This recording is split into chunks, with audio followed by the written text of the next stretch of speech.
Hello and good afternoon, ladies and gentlemen. Welcome to Roberto Hernandez Stadium for another matchup between the USC Aiken Pacers and the Francis Marion Patriots. Game 2 of the series and Game 1 of this doubleheader. I'm Marcus Johnson, and along with Jordan Phillips, thank you for joining us. Should be an exciting matchup between two PBC rivals today, between the Pacers and the Francis Marion Patriots. And Pacers come into the game with a 29-10 record overall, 13-6 in the conference. Francis Marion 27-15 overall, but 8-11 in the conference. You know, you look at these two teams, at least their wins and loss records, they are eerily similar. Pacers 29-10 overall, Francis Marion 27-15, both with outstanding home records, 21-3 for USC Aiken and 22-4 for Francis Marion. Both struggle on the road. That's where they come and get a lot of their losses. Francis Marion 5-11, USC Aiken 8-7. So it should be interesting to see how these two teams play out, especially today in this doubleheader we got going on. And doubleheaders are always interesting monsters. Connor Riley starting the first game for the Pacers. Riley with a 3.83 ERA and 10 starts, 10 appearances, a 3-1 record, and has an opponent batting average of a very impressive 198.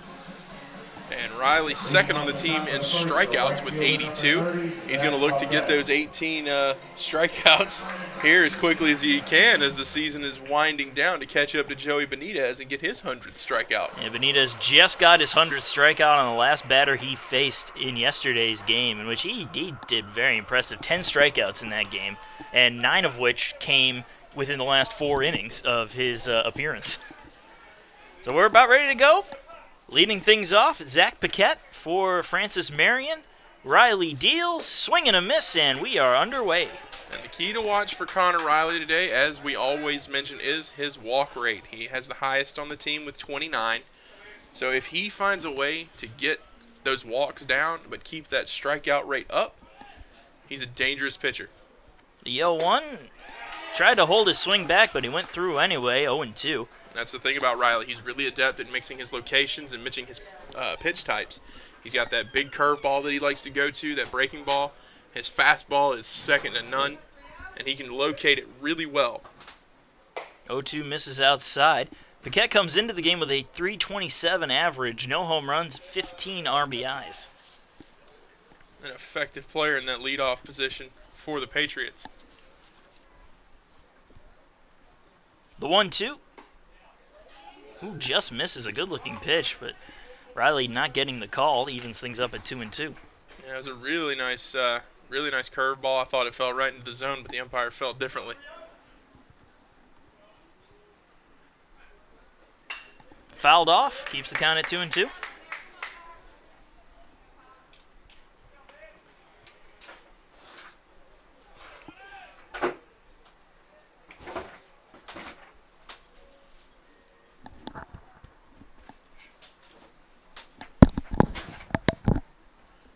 The 2-2 again. Swing and a miss. Got him chasing a high fastball for the first out. And Riley looking good on that first batter. Now batting the left fielder, number 9, Brooks Kennedy. Brings up Brooks Kennedy. Batting .259 on the year. No home runs, 23 RBIs.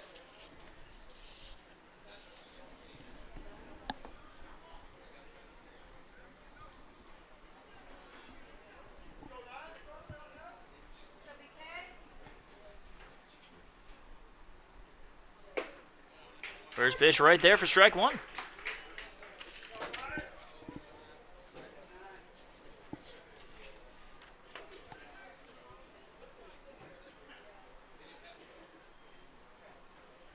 Ooh, another high fastball tied him up, 0-2.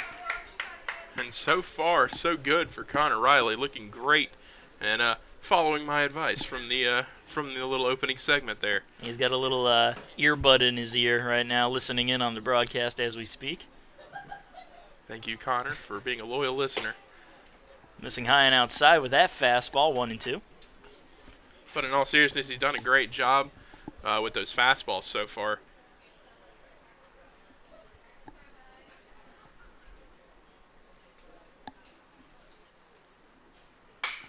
Ripped foul down the first base side, keeps things at 1-2.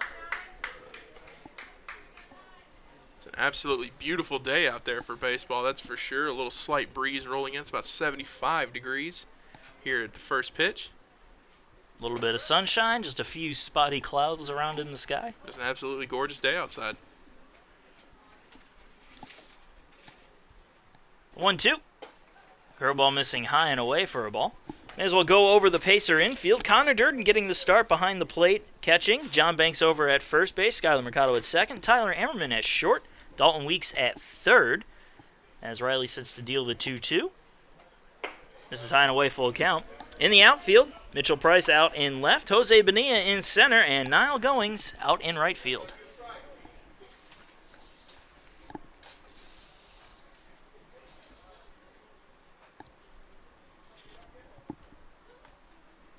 Swing and a miss. Kennedy goes down on strikes for the second out. Jose Bonilla continues to be Mr. No Days Off out there in center field. He has played in not just played, started every single game the Pacers have played this season. Well, he has been a very good leadoff hitter for this Pacer team and an excellent defensive center fielder. Just all around a quality player that has been invaluable to this Pacer lineup.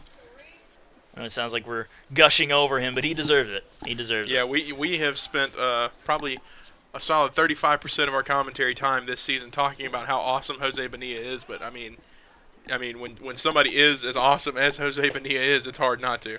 So the first pitch low and away to Reese Cooley. Comes up with 2 outs and nobody on. Cooley with a .342 average, 9 home runs and 40 RBIs. He's the one you want to really sit down quickly. And he pops that one up, foul behind the plate, out of play.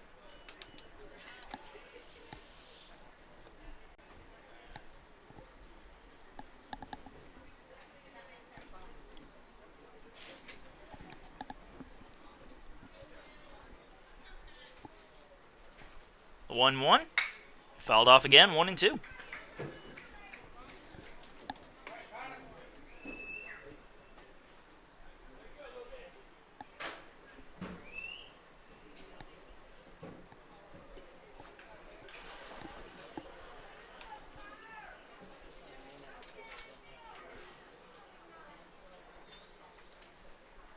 And the 1-2 pitch.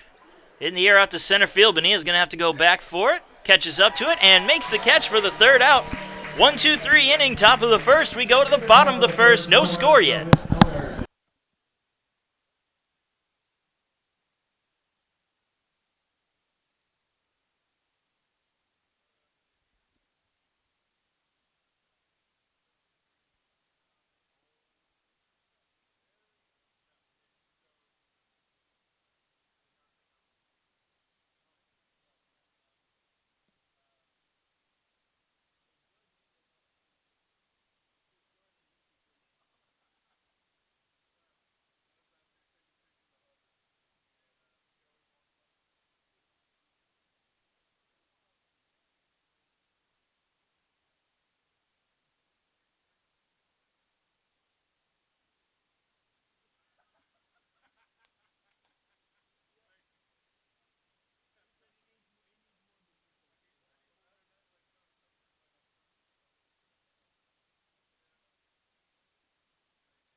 And we are back. Bottom of the first inning. No score between USC Aiken and Francis Marion. Jose Bonilla leads things off.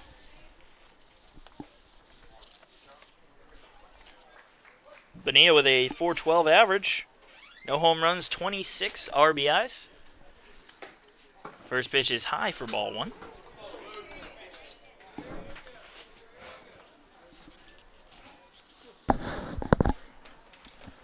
And on the mound today for the Patriots is Chance Ducharme. Comes into today's match with a 2.76 ERA and a 3-3 win-loss record. Pitch is high for a ball, 2-0. Ducharme also with an opponent batting average of .249, so both pitchers having low averages against their opponents. He's far and away the leader in innings pitched for the Patriots with 65.1.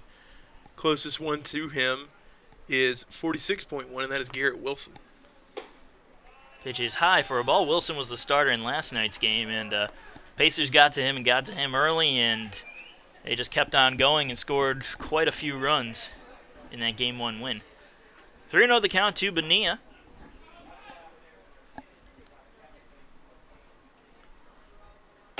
Right down the middle for a strike, 3-1. And the last thing the Patriots want or need is for Bonilla to get on base early. He is a nightmare for opposing defensive players. Can steal bases when you least expect him to. 3-1, missing outside, and there he goes, drawing the leadoff walk to start things off. And that just completely throws off your game plan. It's one of those things. You got Bonilla on first. You know he's going to steal, and there still seems to be nothing you can do about it. I mean, he gets caught stealing, but it's rare. It's very rare. Yeah, 12 stolen bases, 12 for 14 on the year. John Banks coming to the plate now. .352 average, 4 home runs, 23 RBIs.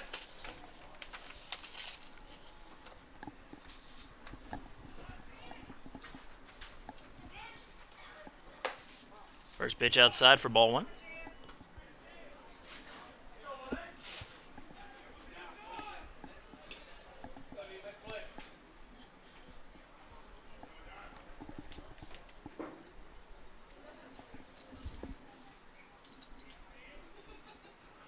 One up.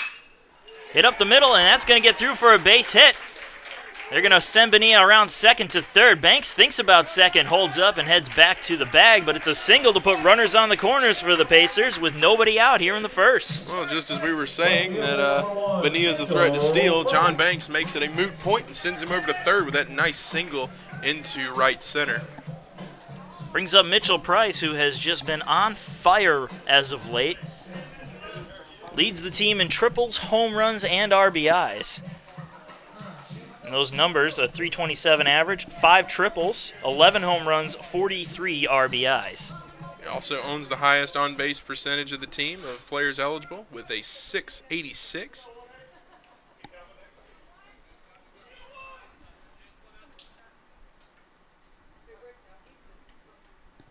Excuse me, that's his slugging percentage, not his on-base percentage. Show a bunt, bunts it down the first base side, but it goes foul.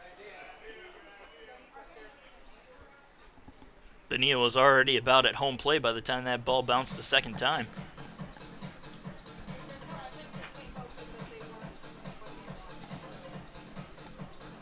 Infield not playing in despite the bunt threat. I would imagine after that initial bunt, Price is going to be trying to drive it this time around.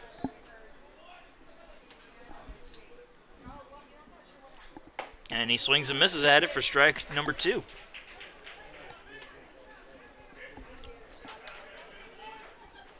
Infield does seem to have a little bit of a shift on for Price. Trying to close up that gap between short and third.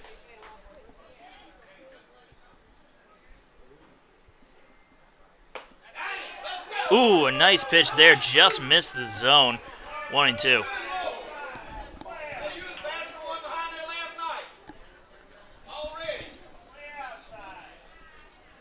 Oh, this should be fun.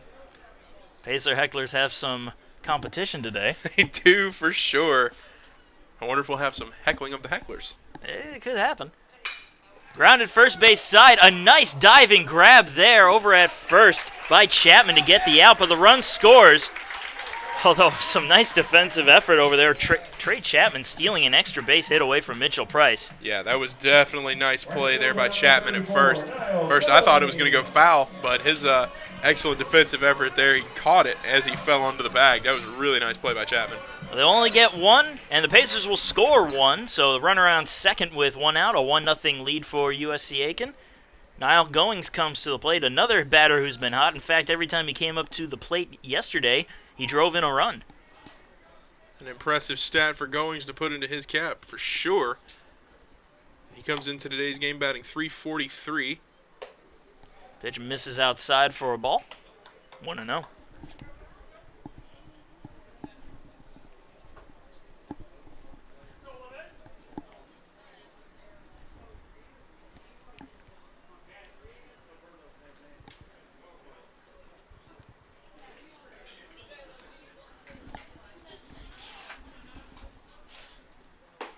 Right down the middle, 1-1. Goings with a .343 average, 5 home runs, 25 RBIs.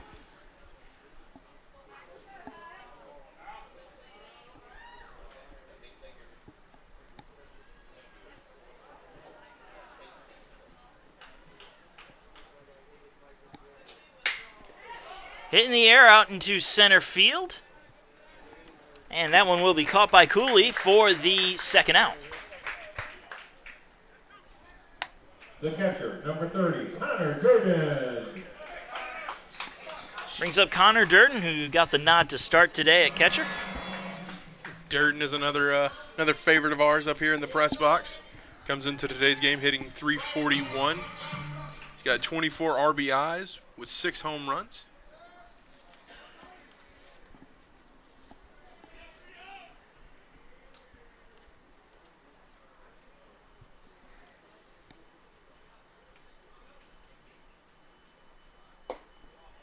First pitch is low for ball 1. And Durden, who was out with injury for a good while there, has to try to play catch-up with the rest of the team, but his numbers were good enough that he's in a prime position to catch up. Yeah, his numbers were fantastic even before he went down with an injury. 1-0. Hopper over to second. It's going to be bobbled a little bit, and Durden will be safe, and we'll see how they mark that. That will be scored as an error. Durden reaches on the E4. Runners back on the corners for the Pacers with 2 outs. Dalton Weeks to the plate. Yeah, it took some tricky hops, but it hit him right in his gut out there at second base. And Spitzmiller, who was getting the start today for Francis Marion, just couldn't come up with it.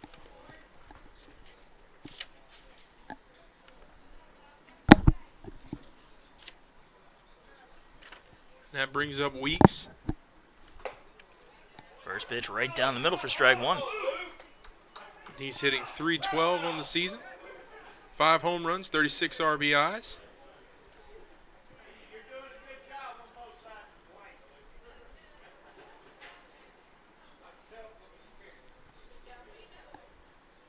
The 0-1. Just brushing the outside corner for strike 2.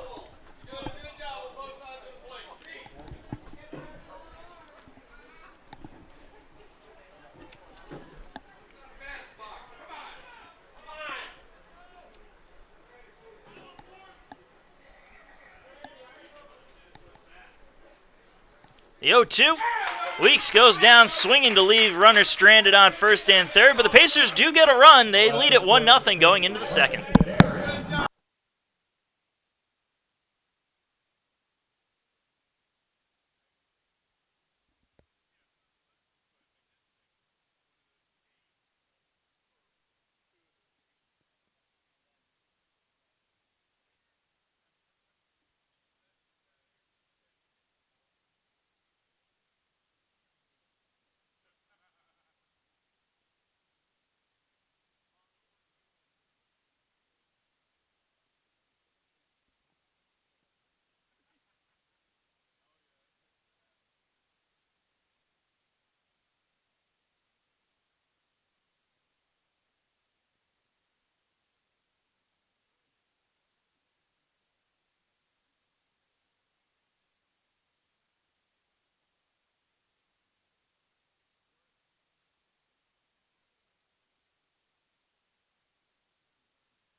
And we are back. Top of the second inning.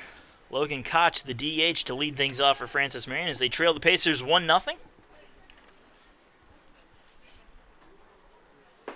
First pitch in there for strike one to Koch. And that one run coming courtesy of who else but Jose Bonilla. And Mitchell Price grounded out, but he got Bonilla to score. Koch comes into the game with a .318 average, 1 home run, 22 RBIs as he fouls off the second pitch for strike two.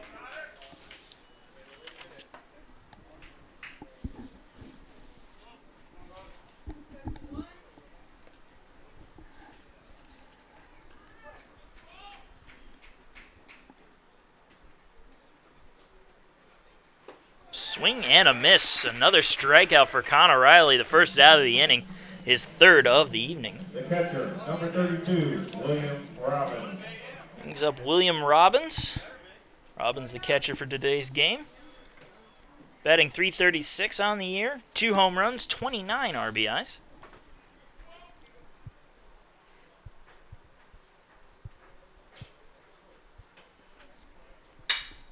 And that one is hit high in the air in center field.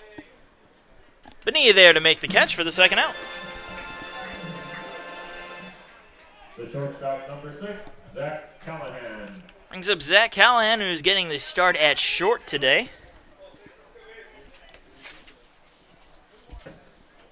Callahan batting .292, 1 home run, 21 RBIs.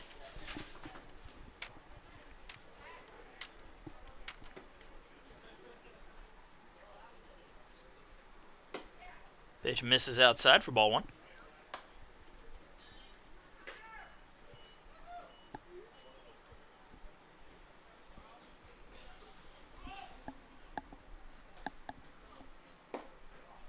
Low and inside this time, 2-0.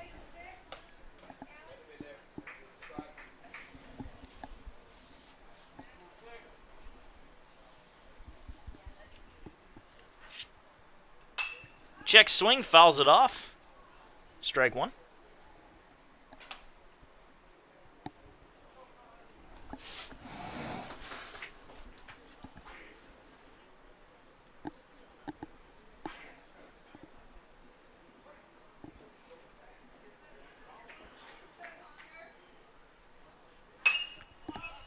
High fly ball, foul territory, first base side, and that one's going to go out of play as well.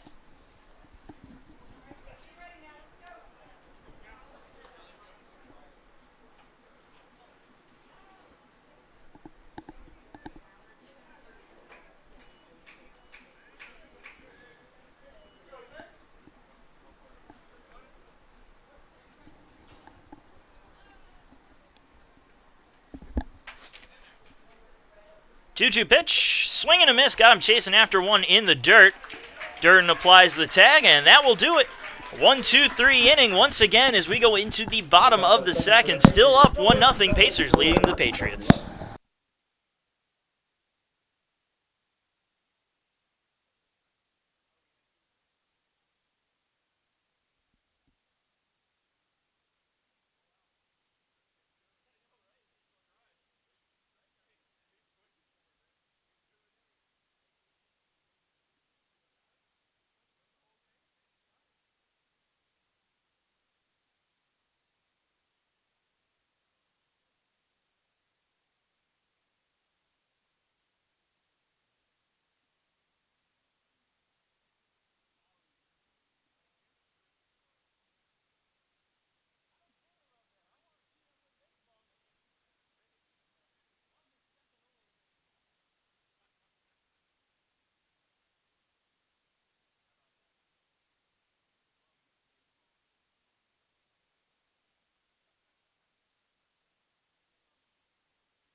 And we are back. Bottom of the second inning. Pacers up 1-0 over the Patriots. Francis Marion.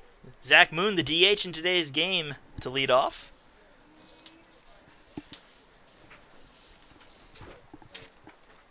And Moon goes after the first pitch, misses for strike one. Moon with a 304 average, 9 home runs, 35 RBIs.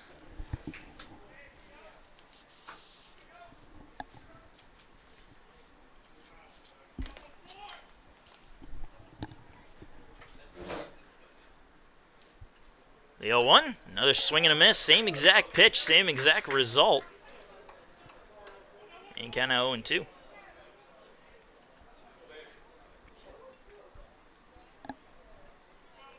Strikeout has been one of Zach Moon's woes this season. He's second on the team with 30. In the dirt, bounced a good 2 feet in front of the plate, 1-2. Bonilla still leading the team in strikeouts. He is indeed, 32. Yeah, Bonilla will get on base, but he'll also whiff at a few pitches every now and again. And that's the interesting thing about Bonilla. He's such a good hitter. Well, he's very aggressive. Yeah. And he has a very, very high batting average, but he does strike out a lot. If he can cut those out, man, it's a dangerous hitter. Low and away, tried to get him with the same exact pitch that they got him to swing at twice. Moon lays off 2-2.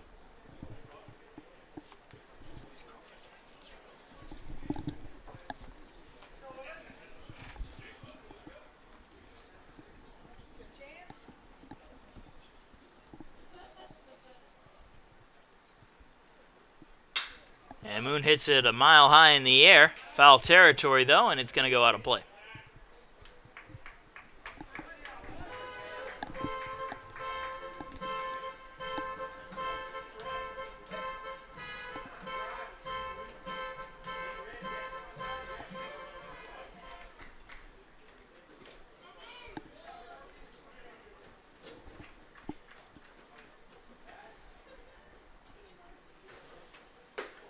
Misses inside, but no, he doesn't miss inside. It catches an inside part of the plate, and Moon goes down looking for the first out. I was of a similar mind to you. I thought that was for sure an inside pitch that was going to be ball 3, but apparently both of us were incorrect, and it was strike 3. So Moon will walk back to the dugout. Brings up Skyler Mercado. Mercado batting .257 on the year. Swings at the first pitch and misses for strike one. .257 batting average, 4 home runs, 20 RBIs.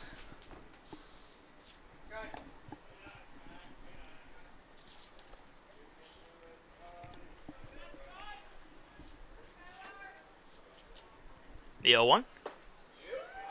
Good movement on that pitch, 0-2.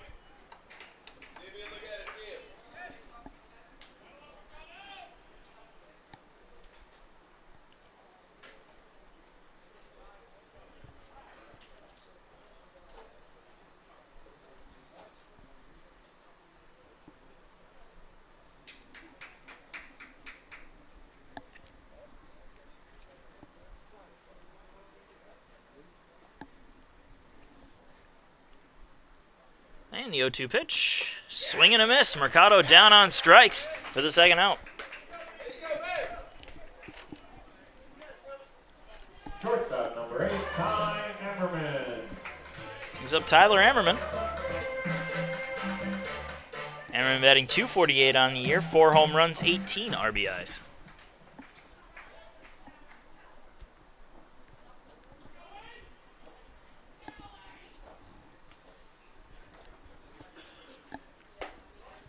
First pitch is high for ball 1.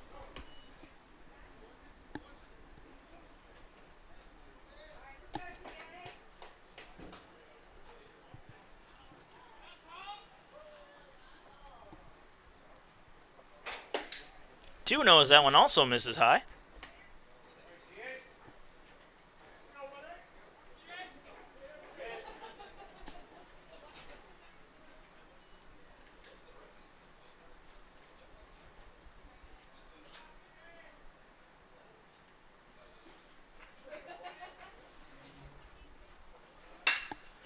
Line drive out into center field. However, Cooley is there to make the catch to end the inning. The Pacers go down in order 1, 2, 3 as we go into the top of the third. Pacers still leading, however, 1-0.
And we are back here in the top of the third inning.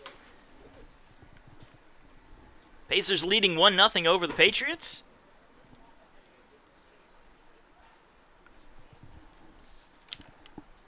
Harris White leads things off this half of the inning. 0-1 count. Fouls off the second pitch for strike 2.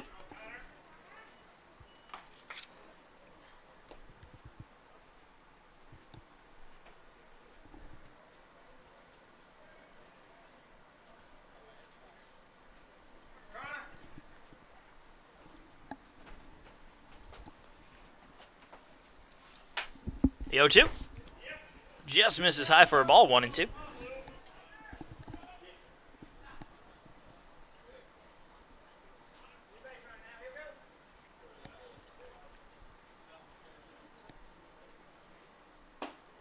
Low and away, trying to get him to chase. However, White will lay off of that.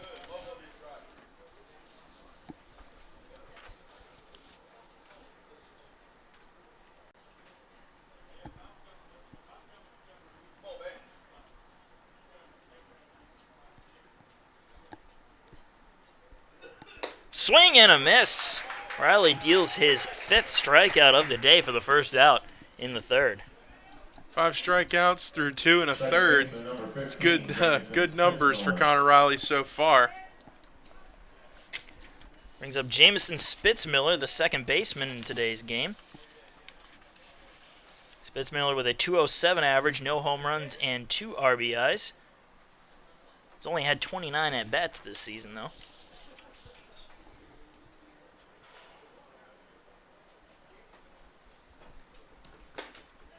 First pitch is in the upper part of the zone for strike 1.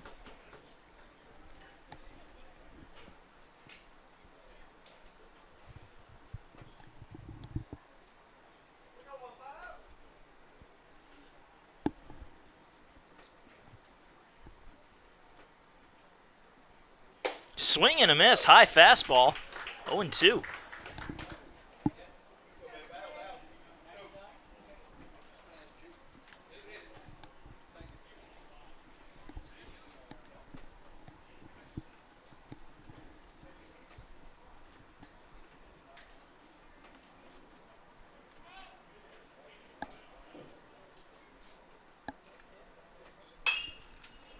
High fly ball, foul territory, out of play.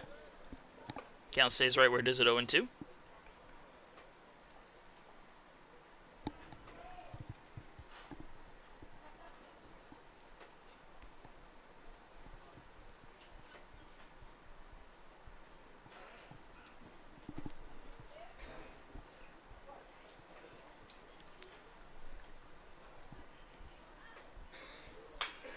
Fouled off. Count staying at 0-2.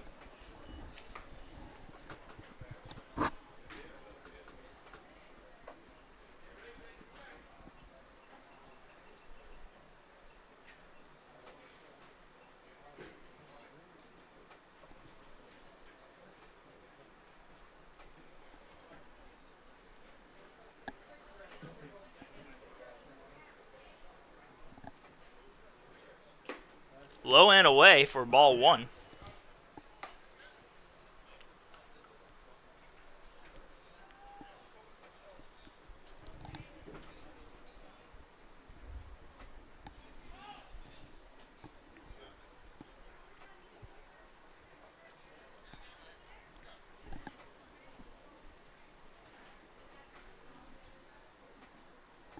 And 1-2.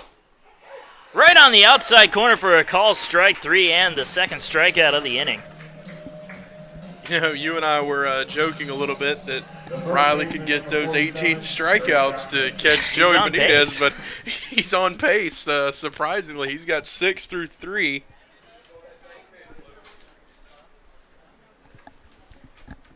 That'll bring up Trey Chapman, the first baseman. Chapman batting 189 on the year, no home runs, 8 RBIs. First pitch, lower inside corner for strike 1.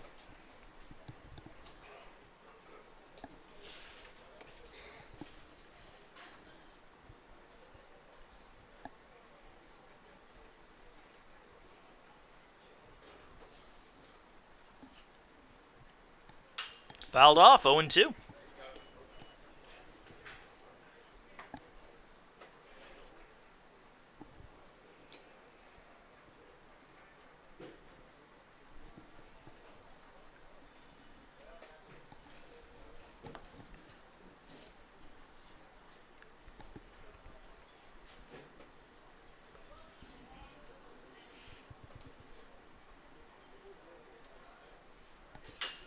Fouled off. Keeps the count at 0-2.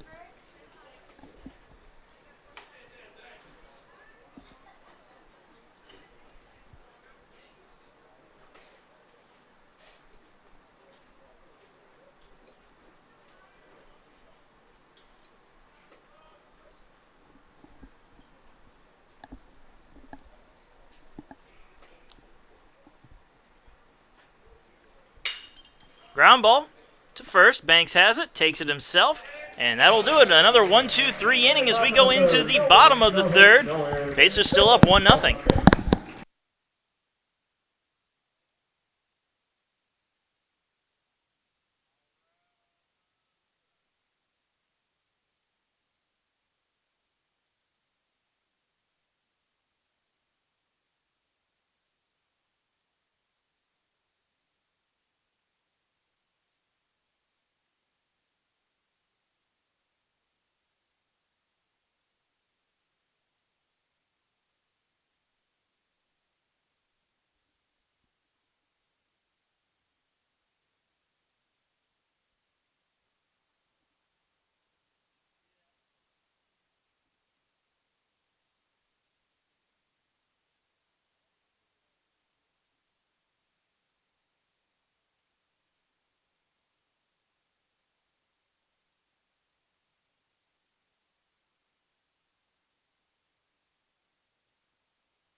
And welcome back. Bottom of the third inning about to get underway. Marcus Johnson along with Jordan Phillips here at Roberto Hernandez Stadium. Thank you for joining us.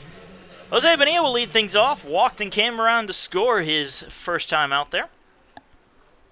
Yeah, things have been running smoothly for the Pacers so far. They got the one run across, and they're in the lead.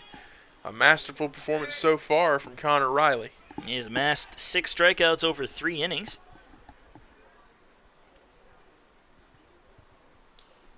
And Bonilla lays down a bunt, first base side. Picked up and flipped to first by the pitcher himself, Ducharme, for the first out. Not an ideal bunt that time for Bonilla. Hit it right back to the mound, just a little bit off. And still a tough play to make with the speed of Bonilla. Certainly. He can make a bad play into one that's beneficial for him, and he can do it with that speed. So 1 out for John Banks, who singled his last time up.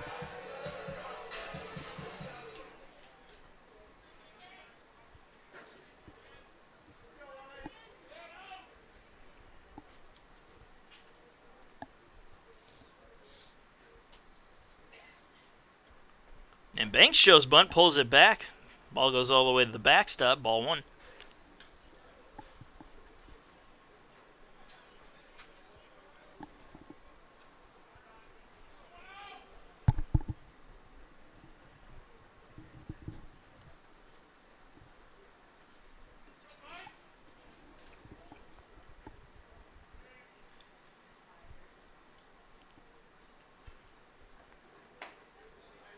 One 0 falls into the strike zone, evens the count up at 1-1.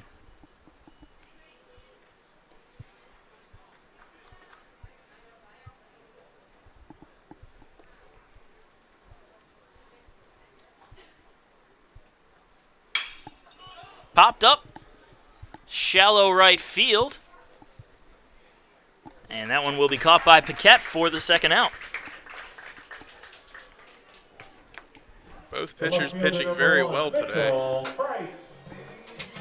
Brings up Mitchell Price. Price drove in the only run of the game so far back his last time up. Grounded out, but it drove in Bonilla. So 1 RBI on the day.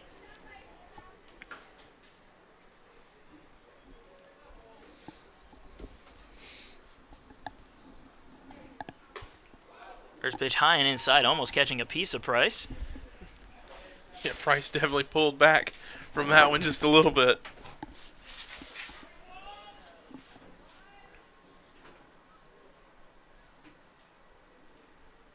The 1-0. Misses outside, 2-0.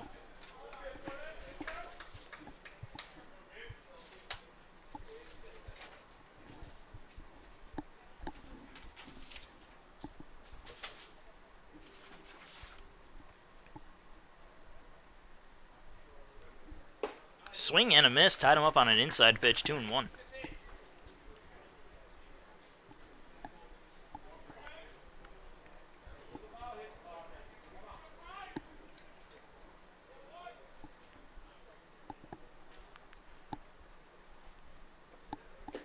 Check swing, but they're going to say he went around as he went after one in the dirt. Evens the count up at 2-2.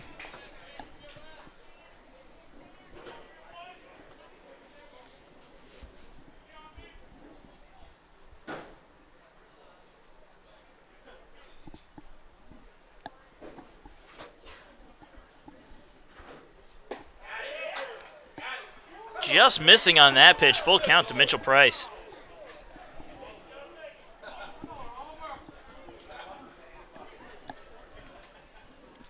3 balls, 2 strikes, 2 outs. Nobody on. Bottom of the third inning. Pacers up 1-0. Mitchell Price at the plate. Price either looking for a base hit or a ball 4 here.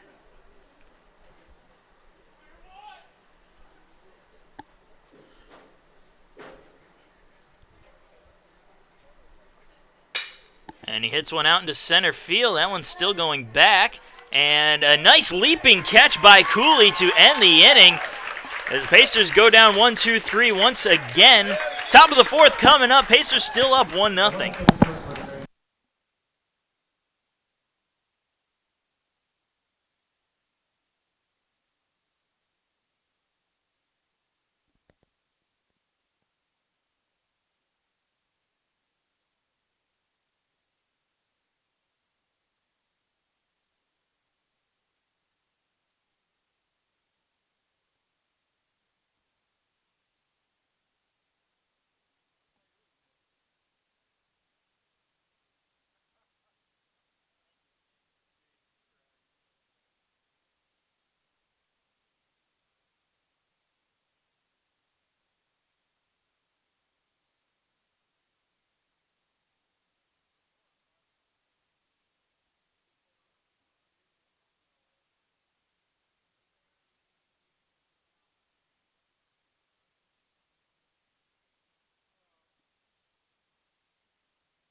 We enter the top of the fourth inning. 1-0 Patriots over the Pacers. Leading things off this inning, the leadoff man, Zach Paquette, struck out his first time up. First pitch is in there for strike one.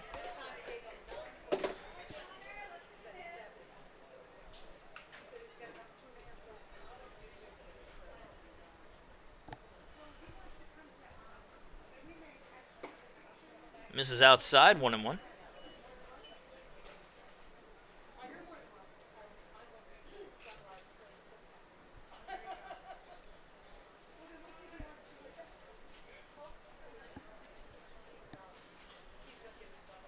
Swing and a miss. Strike two, 1-2. And a big swing it was indeed. It was a really good curveball that time from Riley.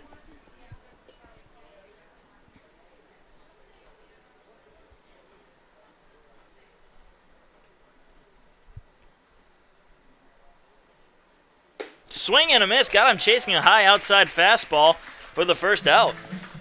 And number 7 for Connor Riley. The left fielder, number 9, Brooks Kennedy. Brings up Brooks Kennedy, one of the strikeout victims of the day.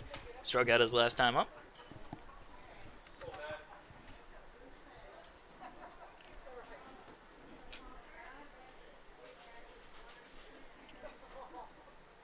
First pitch is high for ball one.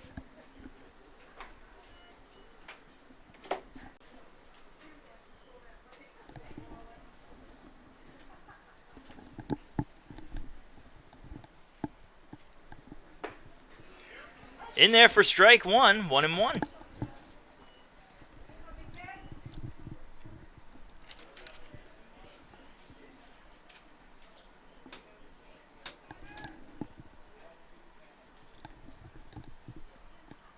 The 1-1. Ooh, nice pitch there. A little bit of movement on it. Strike two.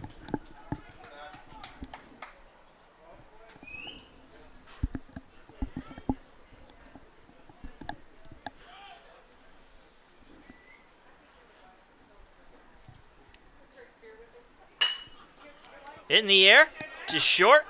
The hopper, the throw to first is not going to be in time. So Brooks Kennedy will reach on an infield hit. First hit of the day, first base runner of the day for Francis Marion, as Riley was perfect through the first three.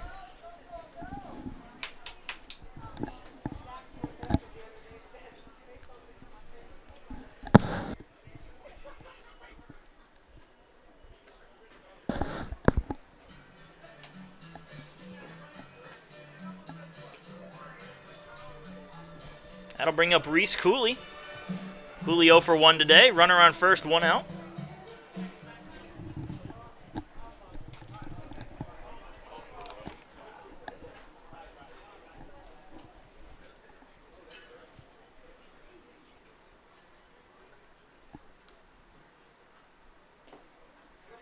Pitch in the dirt. 1-0.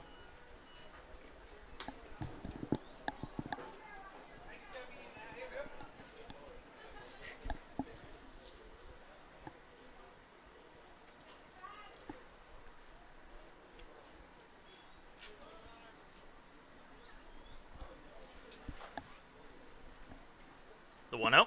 Swing and a miss. High fastball. 1-1.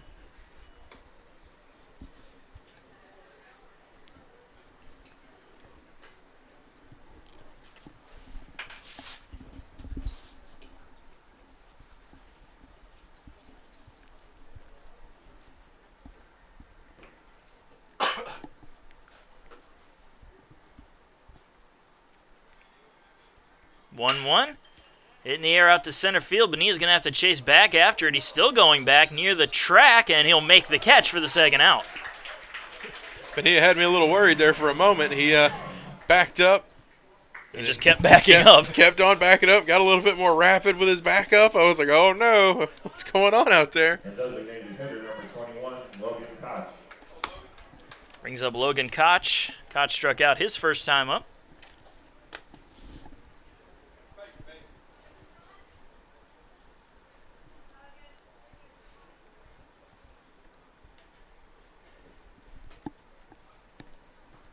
Runner on first with 2 outs here in the top of the 4th inning.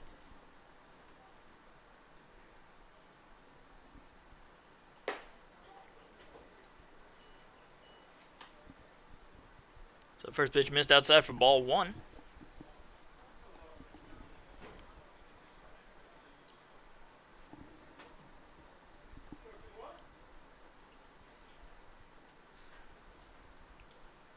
Fouled off, 1-1.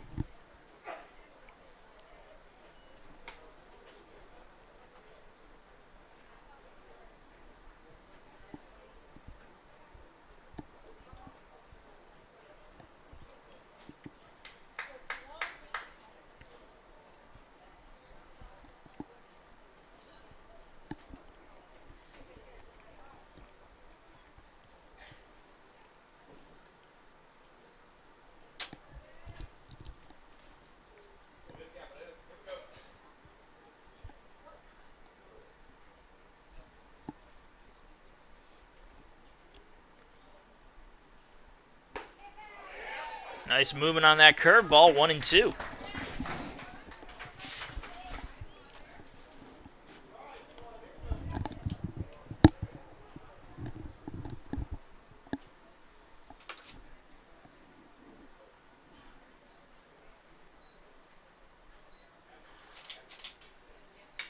Fouled off. Keeps the count at 1-2.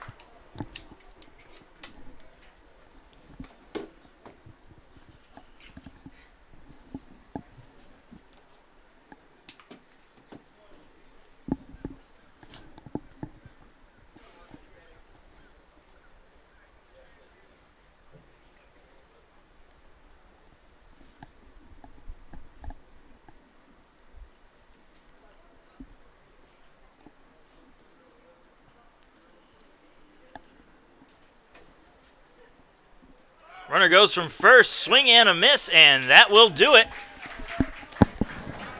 Francis Marion leaves one stranded as we go into the bottom of the 4th. Pacers still up 1-0.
And welcome back. We are in the bottom of the 4th inning.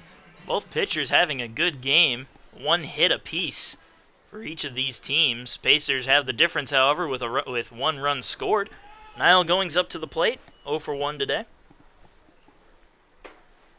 First pitch just missing high for ball 1.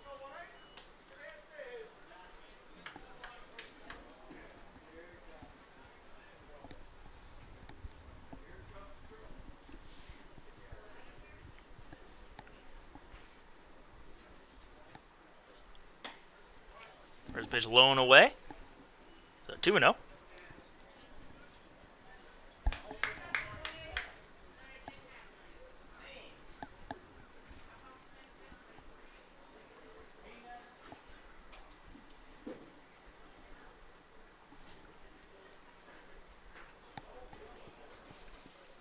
Pitch inside, almost getting a piece of Goings, but he got out of the way. 3-0. Yeah, Goings just barely able to get out of the way of that pitch. A couple times that's happened today. It happened to Price earlier on. Zach Moon as well, I believe. Yep. Except Moon was actually called out on that one. He was, that's for sure. That pitch in there for strike, 3-1. It's pretty rare, usually when you have to, turn your body to get out of the way of a pitch, it's usually a ball, but not in that case. It was a called strike 3.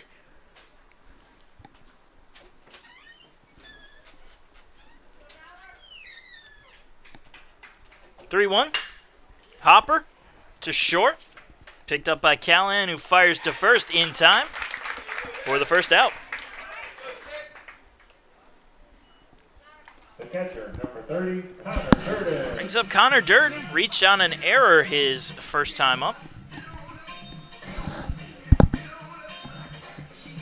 It has been a tight game between these two teams, as we expected.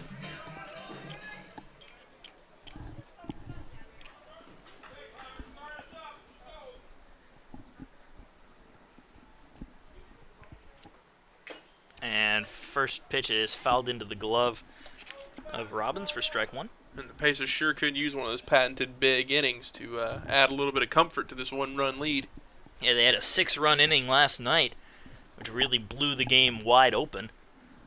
Heck, at this point, I think they'd be okay with another one-run inning, maybe even a 2-run inning. Well, that may not do it, as it is popped up right side of the infield.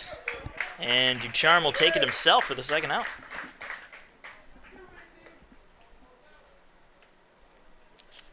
The third baseman, number 44, Dalton Weeks. Brings up Dalton Weeks. Weeks 0 for 1, struck out his first time up.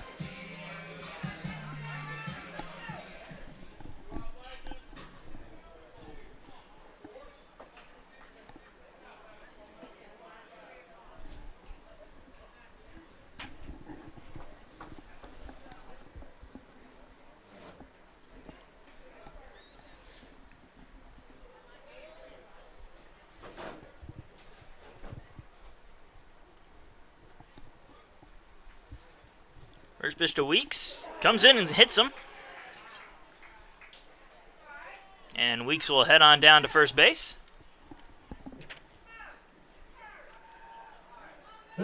He's been going to that spot a lot today. Weeks just unfortunately not quite able to get out of the way of that one.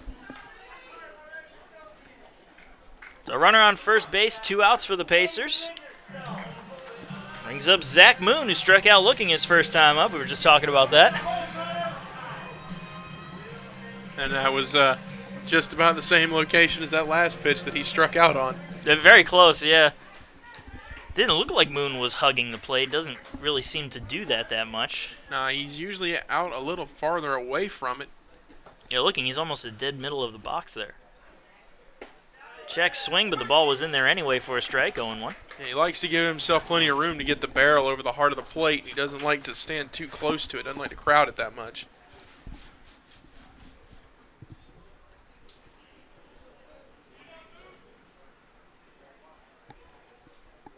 The 0-1. Fouled off, 0-2.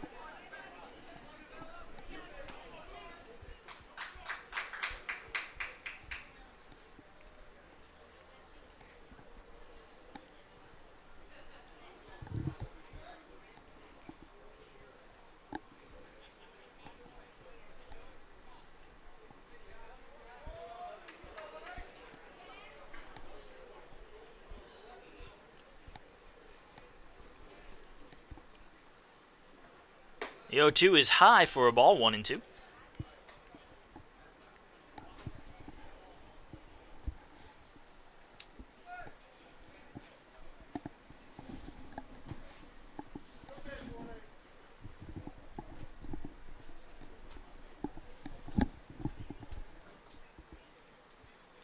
The 1-2 pitch, fouled off again.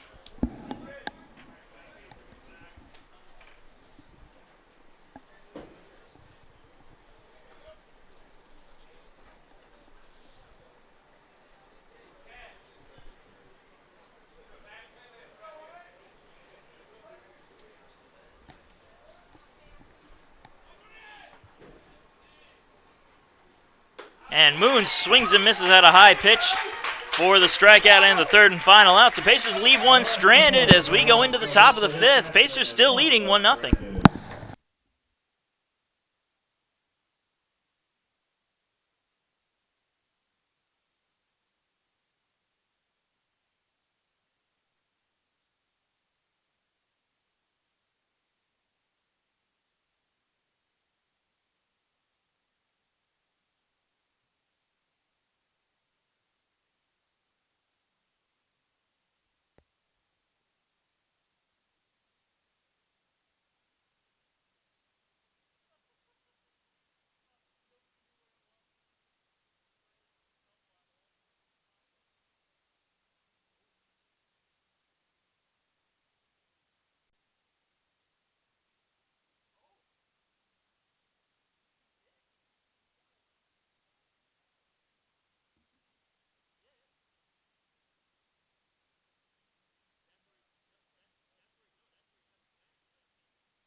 And we are back. Top of the fifth inning. William Robbins leads it off for Francis Marion as the Pacers are up 1-0.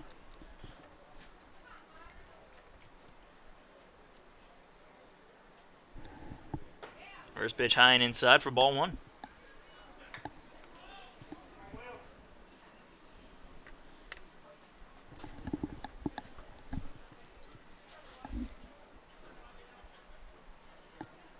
One 0.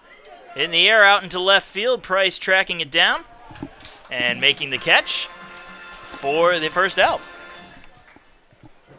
The shortstop, number 6, Zach Callahan.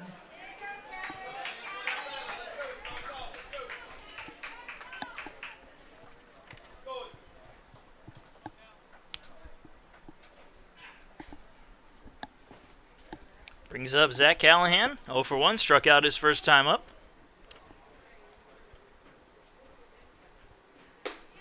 First pitch high and inside for ball one.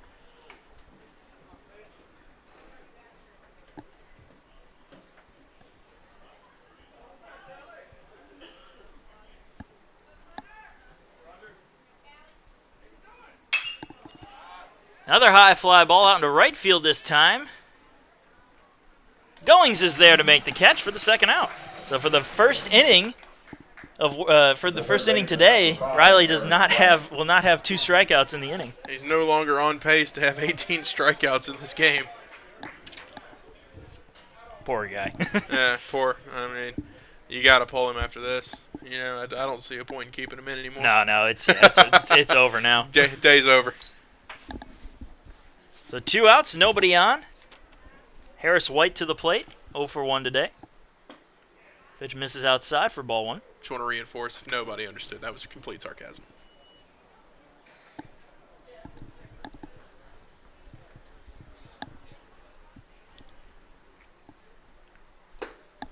Swing and a foul tip on that one, 1-1.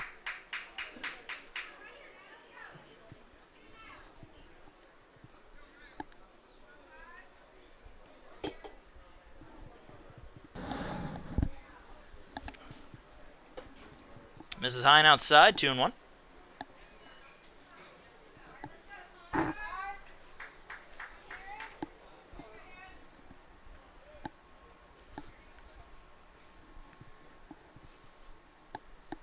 Swing and a miss, strike 2.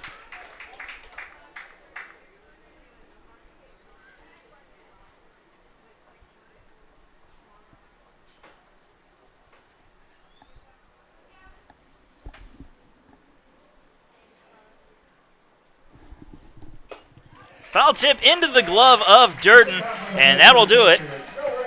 Riley finishes off the inning with a strikeout, a 1-2-3 inning as we go into the bottom of the fifth. Pacers still up 1-0.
And we enter the bottom of the fifth inning. Pacers with a narrow 1-0 lead as Skylar Mercado comes to the plate. 0 for 1 today. Both pitchers have just had their absolute best out there today. Yeah, it has been an absolute beauty of a pitching performance from both guys on the mound today.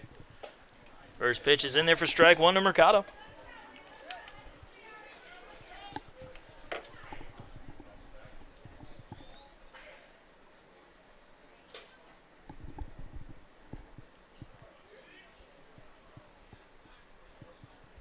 The 0-1. Ooh, just a bit low. A good-looking pitch. That was a beauty. Evens the count up at 1-1.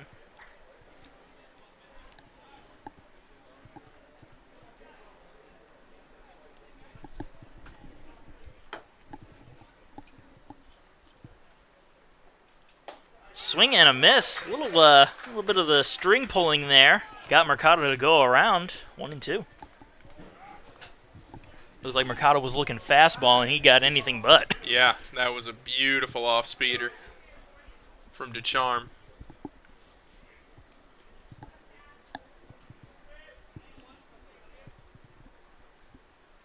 The 1-2.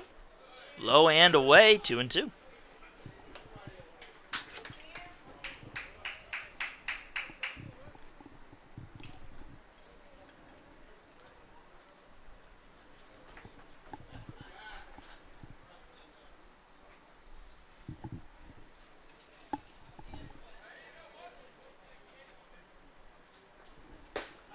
Check swing, but he went around anyway. Pitch may have been on the inside corner. Doesn't matter. Mercado goes down on strikes for the first out. Mercado not happy with himself after that. That's Ducharme's fifth strikeout of the day. Tyler Ehrman comes up 0 for 1 today.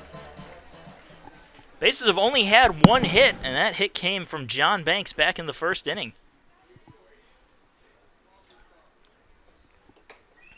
Pitch in there for strike one. Yeah, both teams sitting at one hit apiece. That one hit from Banks was the second at-bat of the game after the walk to Bonilla. It set up Bonilla to come in to score on the ground out by Price. Yeah, it was a single into right center.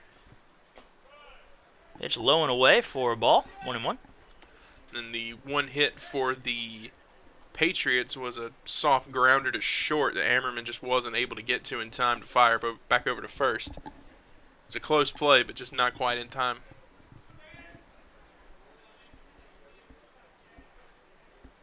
And the 1-1, fouled back, 1-2.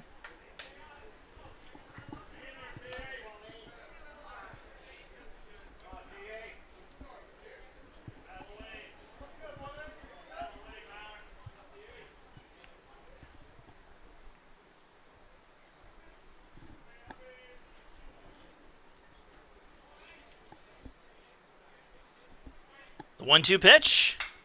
Fouled off again. Ehrman trying his best to stay alive.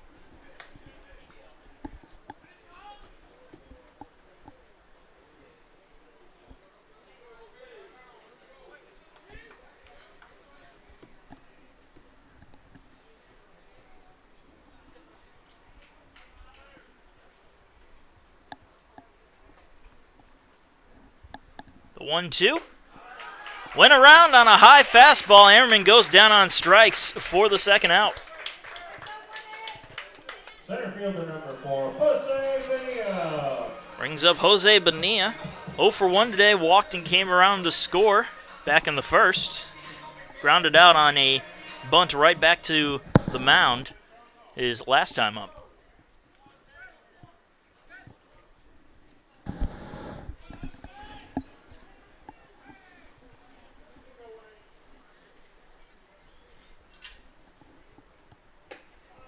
Misses outside with the first pitch, 1-0.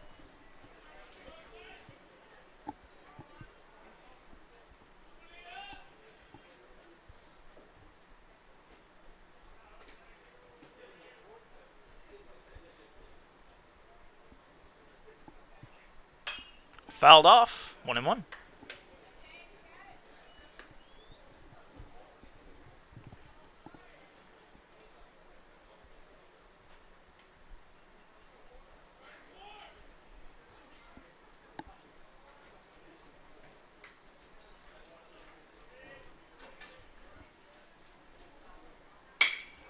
Grounded to second, picked up by Spitzmiller, who throws to first in time for the third out. Another 1-2-3 inning as we go into the top of the sixth. It's still 1-0, Pacers over the Patriots.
And we enter the top of the sixth inning. Pacers holding on to a narrow 1-0 lead.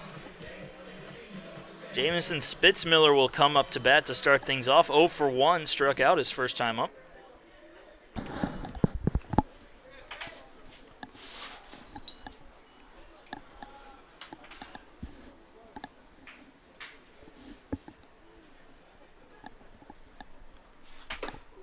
First pitch high and inside for ball 1.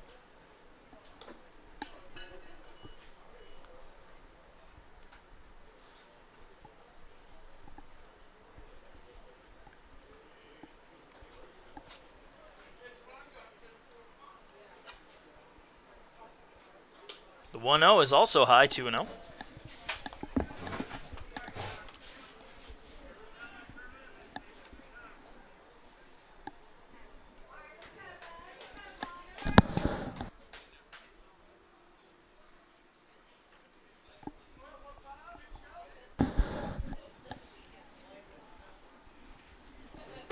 The 2-0. Inside corner for a strike, 2-1.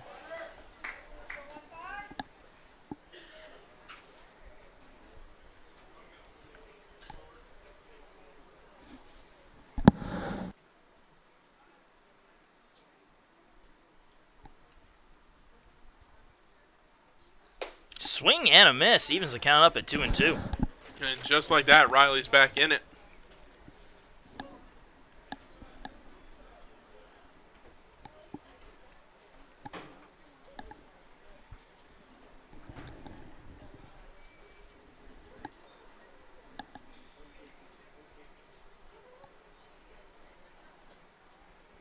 Swing and a miss. Strikeout of Spitzmiller for the first out. That's number 10 on the day for Connor Riley. The first baseman, number 47, Trey Chapman. Brings up Trey Chapman.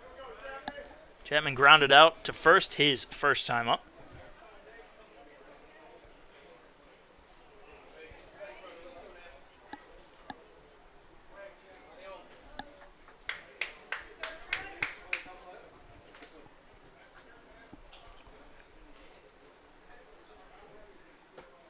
First pitch low and inside for ball one.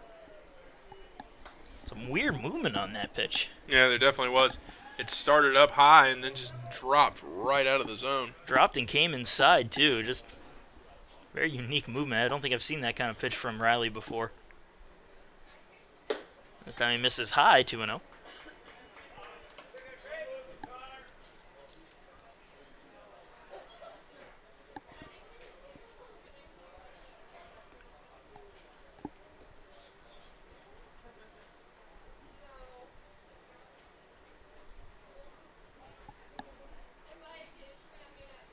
Misses outside, 3-0.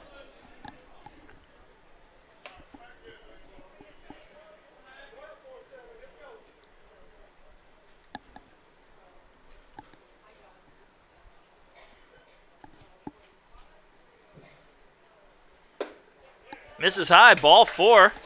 Chapman walks on 4 straight pitches to put a runner on first with 1 out. Right fielder, number 30, Zach Paquette. Brings up Zach Paquette. 0 for 2 with a pair of strikeouts today.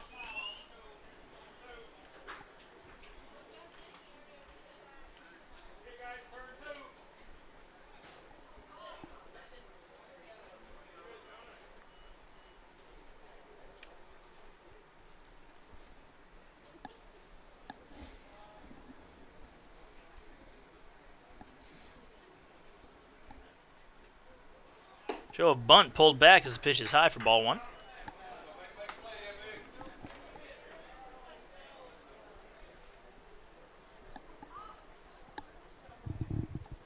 As this man trying to bunt over the runner on first. Chapman tried to get a runner in scoring position and tie this ball game up. It's only 1-0. Yeah, it has been a very low-scoring game. Pitch in there for a strike, 1-1. And there again, I'm not so sure about that strike call. That was pretty far inside, right under the hands of the batter.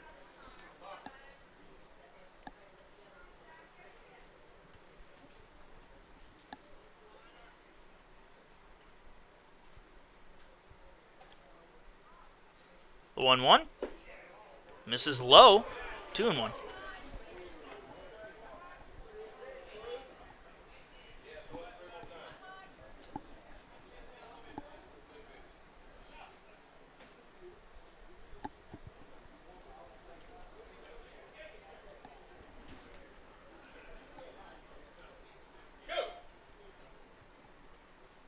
Swing and a miss. High fastball there. 2-2.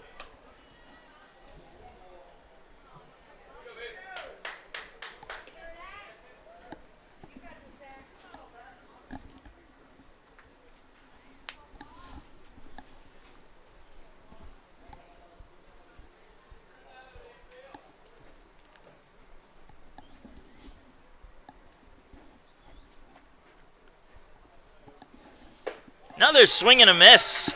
Strikeout there of Paquette for the second out. Left fielder, number 9, Brooks Kennedy. Brings up Brooks Kennedy. Kennedy, 1 for 2 today. Singled his last time up, struck out his first time up. Runner on first base with 2 outs.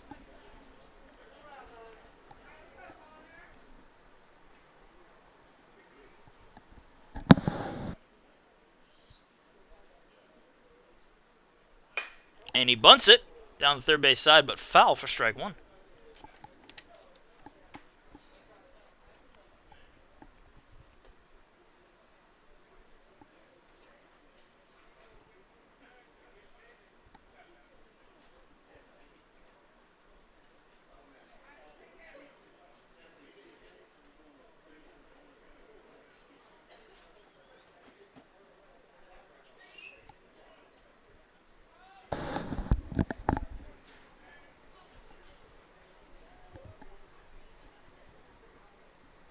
The 0-1.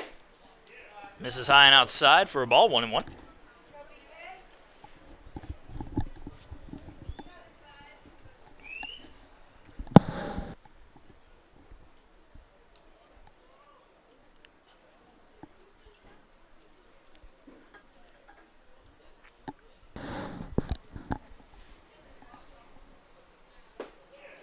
Falls into the strike zone, 1-2.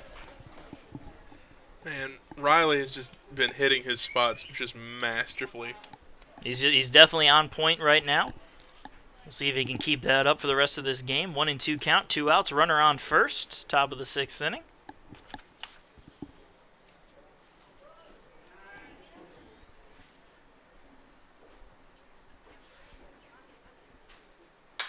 Fouled off, keeps the at-bat going.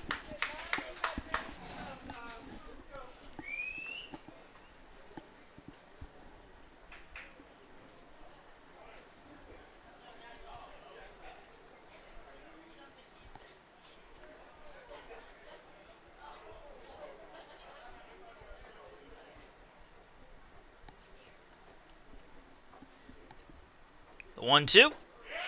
Falls into the strike zone, call strike 3, and Riley has struck out the side here in the top of the 6th. Bottom of the 6th coming up, Pacers still up 1-0.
And we're back here in the bottom of the 6th inning. It's still only 1-0, only one hit for each of these teams. John Banks, the one who got the hit, comes up. And it has been a just masterful performance from both pitchers today. And Banks goes after the first pitch, hits it high into the air into right center field, and that will be caught by Paquette for the first out. The left fielder, number 1, Mitchell Price. Brings up Mitchell Price, 0 for 2, but he drove in the only run of the game back in the first inning.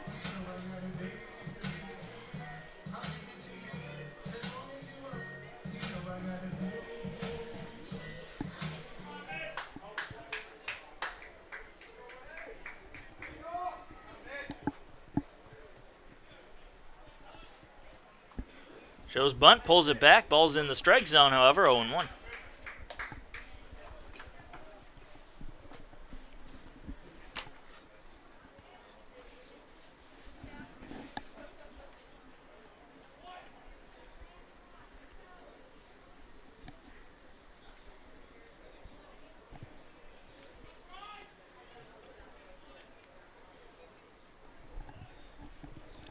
The 0-1.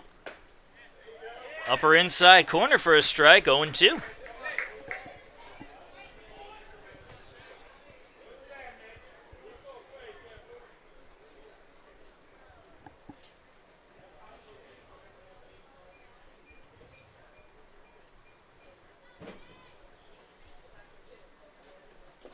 In the dirt, Price thought about going for it, but wisely held up. 1-2.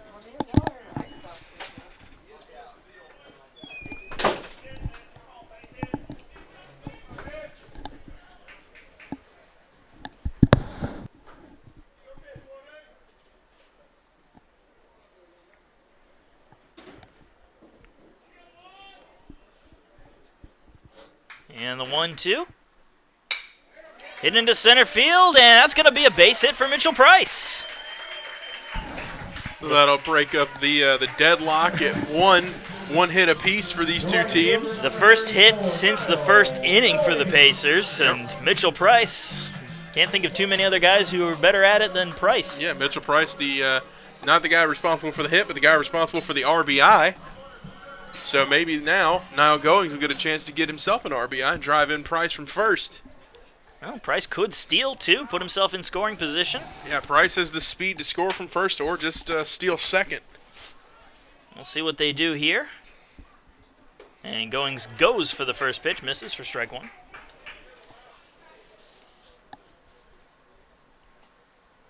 Price is tied, actually, with Jose Bonilla in stolen bases with 12. He's 12 for 12 as well. So we'll see if they want to push the envelope, and they do as Price takes off, but it's fouled off by Goings. So Price will head on back to first. 0-2 the count to Niall Goings.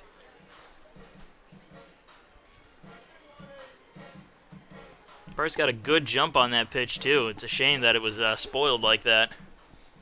Yeah, I think he would have been in. Was that strike one or strike two? Strike two. Was it already strike two when he fouled that one off? No, it was one strike, 0-1. Ooh, dangerous pitch to lay off of, just missing the zone, 1-2. Definitely that. I'm not too sure why Goings didn't just lay off that pitch. Yeah, that's he may have gotten the signs mixed up too. That happens sometimes. They tell you not to swing and you swing away at it. I may or may not have been guilty of that in my Little League days. In your younger days.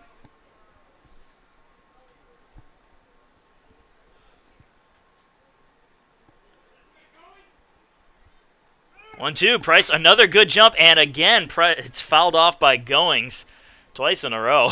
I can understand that one, though. You're being defensive there, yeah. You want to keep the at-bat alive. But still, Price had an excellent jump. In fact, he was already at full speed before the ball was even released. Wouldn't be surprised if Ducharme tries a check throw over to first.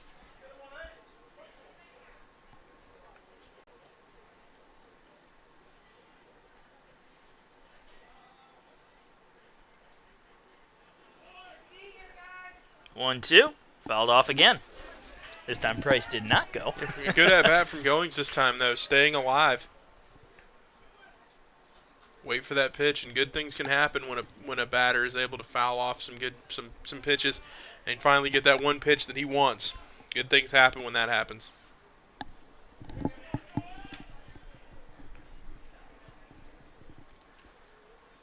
Again, the 1-2. Fouled off. Price faked going on that one. And again, Goings very defensive of anything that's... Again, the strike zone has been large today, so he is being extremely defensive in his approach at this at-bat. Yeah, it has definitely been a generous strike zone today from our home plate umpire. So Goings wants to keep this at-bat alive at any cost. And there's a check throw over to first. It's actually the first, I think the very first check throw we've seen today. Not a lot of base runners for either of these teams.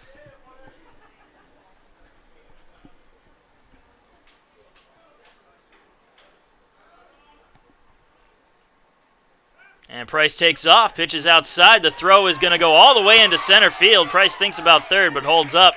It'll be a stolen base for Mitchell Price, and he is now in sole possession of first place on the season in stolen bases. He is. He's still perfect from the field, too.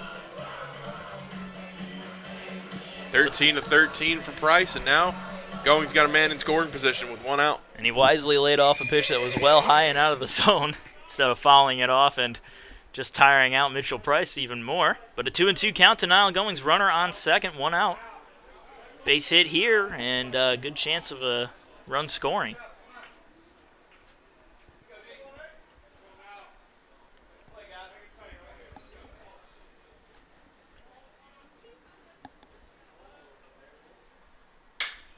And that one's a fly ball out there into center field. It will be caught. Price is tagging, and he's going to hold right back up, just draws the throw in. So 2 outs here in the bottom of the 6th inning. That'll bring up Connor Durden.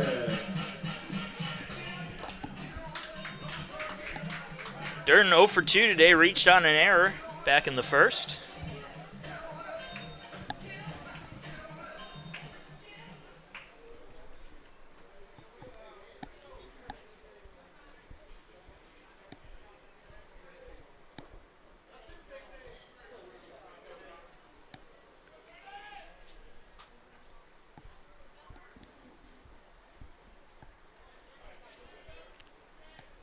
First pitch to Durden as Price takes off for third and gets in there with no throw. Another stolen base for Mitchell Price. Make it 14 on the year. Guess he didn't like the lucky number 13. Yeah, well, he got rid of it in a hurry. Now a runner on third base, 0-1 the count to Durden. Can imagine maybe into the second game of our doubleheader today, we might see Jose Bonilla try and catch back up to Mitchell Price. It'll be interesting to watch.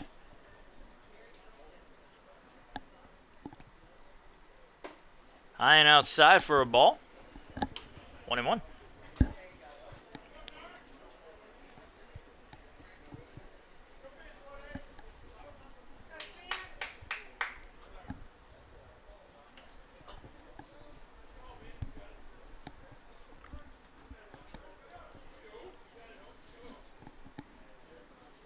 Swing and a miss by Durden, 1-2.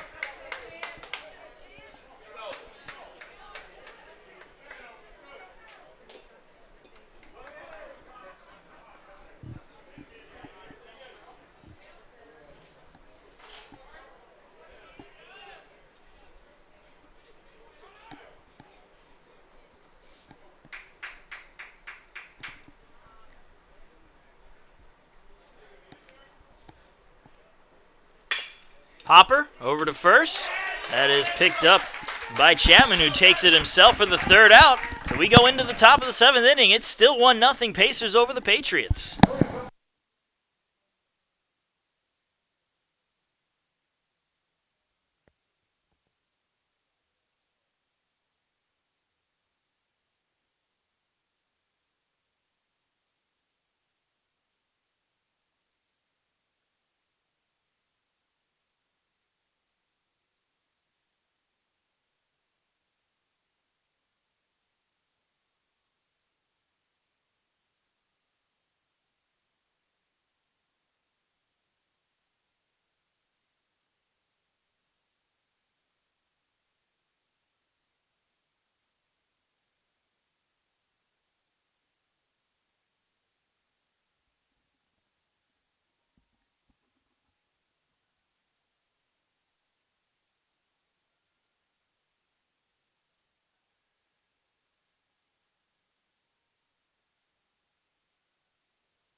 And here we are in the top of the 7th inning. Reese Cooley up to bat, 0 for 2 today with a pair of flyouts to center. Still 1-0 Pacers. Certainly anybody's ball game. Absolutely, it's been a close game, all game. First pitch is in there for strike one. And there's been some masterful pitching performances today from both guys, Riley and Ducharme. Both of these guys have absolutely nothing to be ashamed about, regardless of who comes out of this with the W. The 0-1, fouled off 0-2.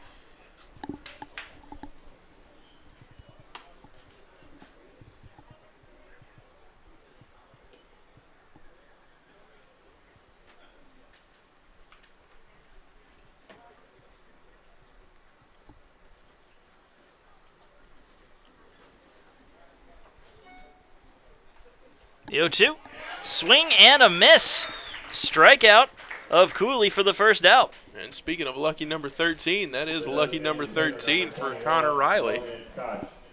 Struck out the last 5 batters he's faced. And I'm sure he's going to want to get another one quickly here to get off that number 13. Oh, absolutely. And why not go ahead and get to number 14 and then 15 after that? Logan Koch up to bat now, 0 for 2 with a pair of strikeouts.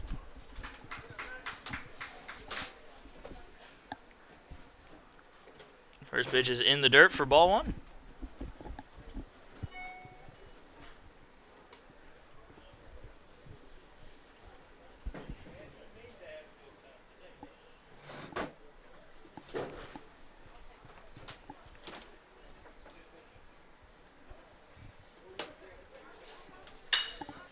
Popped up in the air into left field. Price looking for it, finding it, and making the catch for the second out.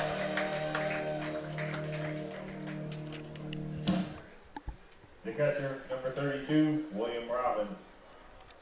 Brings up William Robbins, 0 for 2 with a pair of flyouts himself.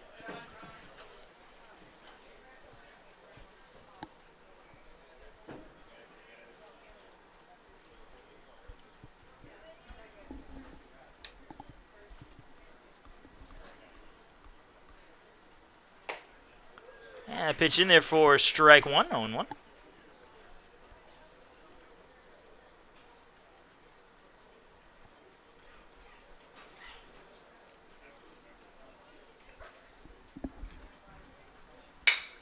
There's a hopper, third base side, and that's going to be a base hit as it had a high enough hop to keep it over the infielders' heads. Well, Robbins aboard with 2 outs. The shortstop, number 6, Zach Callahan. Brings up Zach Callahan, 0 for 2 today.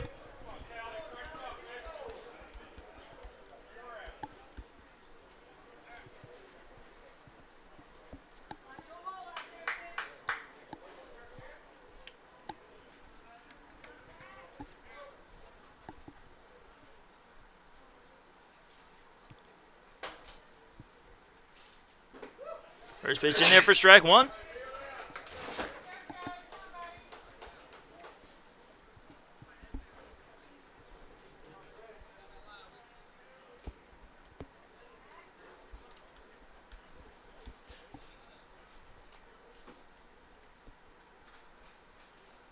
The 0-1. Ground ball to second. Mercado has it, and he will apply the tag to Robbins to end the inning. As we go into the bottom of the 7th, Pacers still holding on to a 1-0 lead.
And we are back here in the bottom of the 7th. Pacers with a 1-0 lead on the Francis Marion Patriots.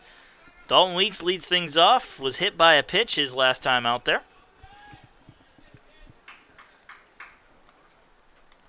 And he goes after the first pitch for strike one.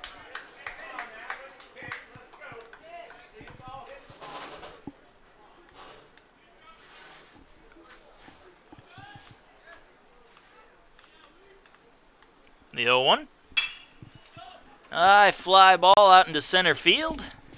Cooley is there, and he makes the catch for the first out. And the deadlock continues. Teams tied at 2 hits apiece. Pacers still with the lead 1-0, but they definitely want to add some padding to that. Never a comfortable lead is a 1-run lead. So they're going to have Brian Pereira come in to pinch hit for Zach Moon, who was 0 for 2 with a pair of strikeouts. Number 32, Brian Pereira.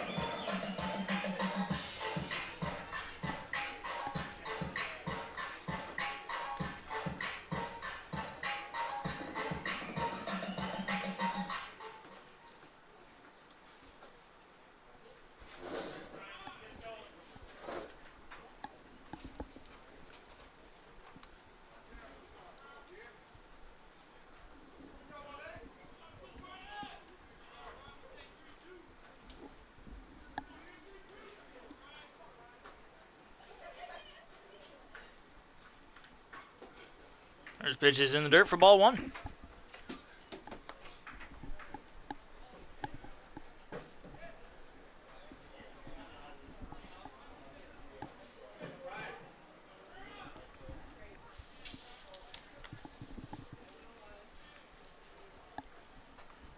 The 1-0. Misses outside, 2-0. Pereira batting .310 coming into this game with 3 home runs and 23 RBIs.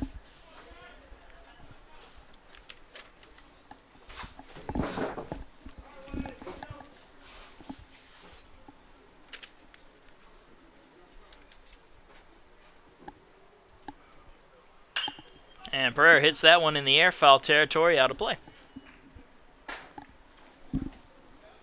Count 2-1 to Pereira now with 1 out.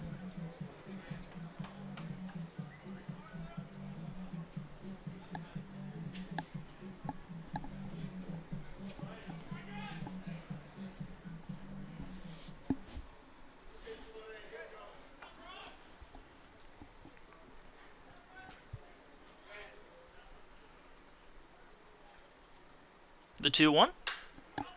Another pop up in foul territory, third base side. And that one will be caught for the second out. Robbins hustling all the way over there to make that catch in foul territory.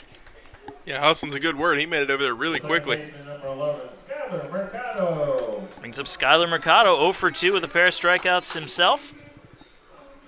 Nobody on and 2 outs here in the bottom of the 7th inning.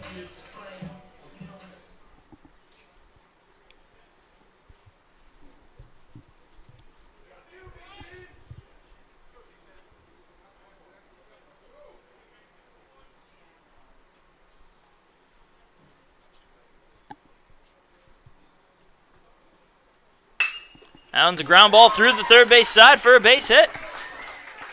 2 outs, single for Mercado, puts 1 on. And it'll bring up Tyler Ammerman, who's 0 for 2.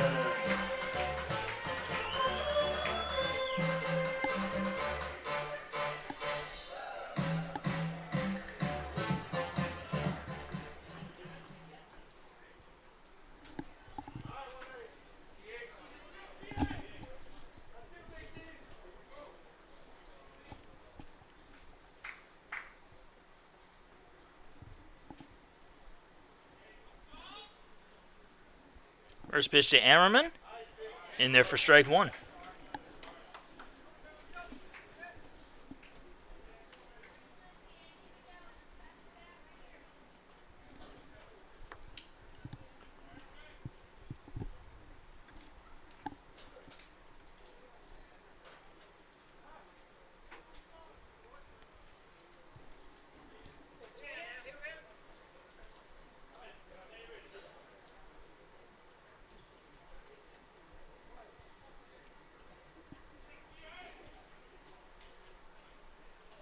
1. Inside corner for a call strike, 0-2.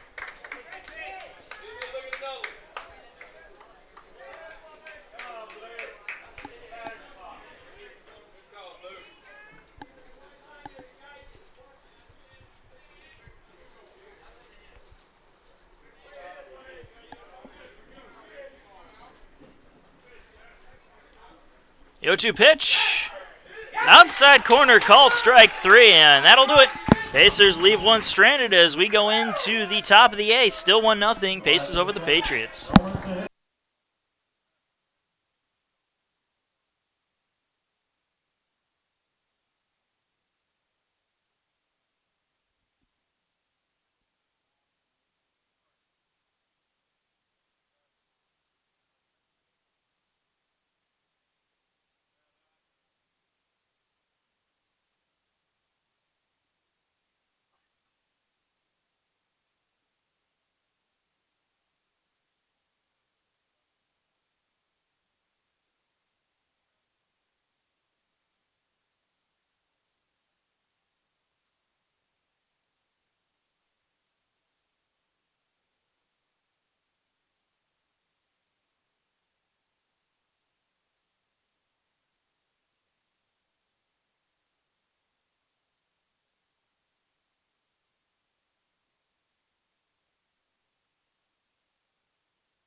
And we're back.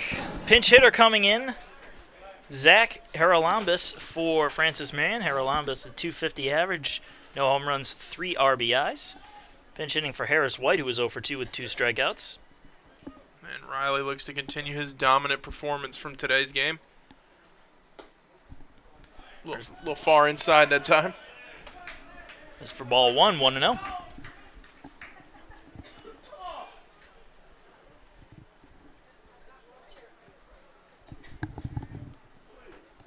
Looks like the Pacer bullpen stirring just a little bit just in case Riley needs to come out. Swing and a miss on that one. Evens the count at 1-1.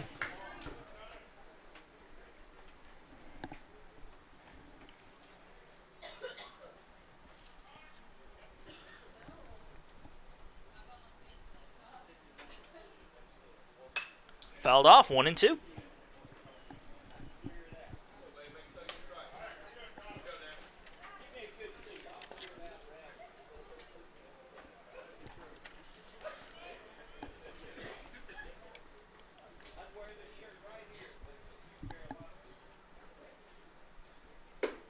High and outside for ball 2. Evens the count up at 2-2.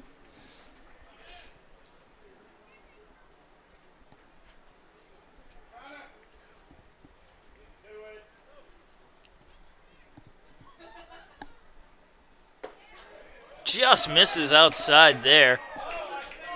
Full count.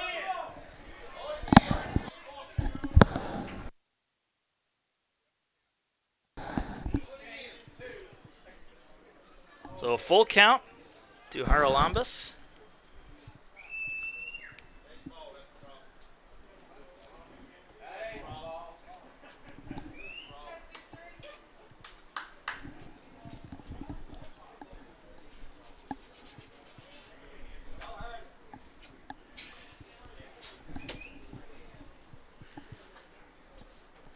Three-two. High for ball 4. And that'll walk him to start things off.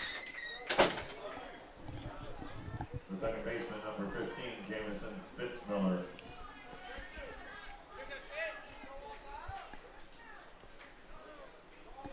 Brings up Jamison Spitzmiller, who's 0 for 2 with a pair of strikeouts. And there's a good chance that they're going to try to bunt him over here. I mean, yeah, I can't imagine a situation where you don't try and bunt the runner over here. You're down by 1, and this pitcher's been shutting you down all day. You got to get somebody in scoring position, and almost no matter what the cost.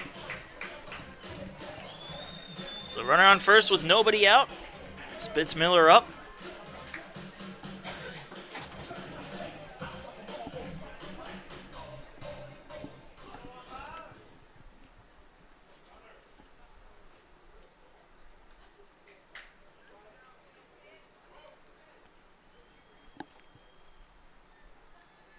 Already squaring around to bunt.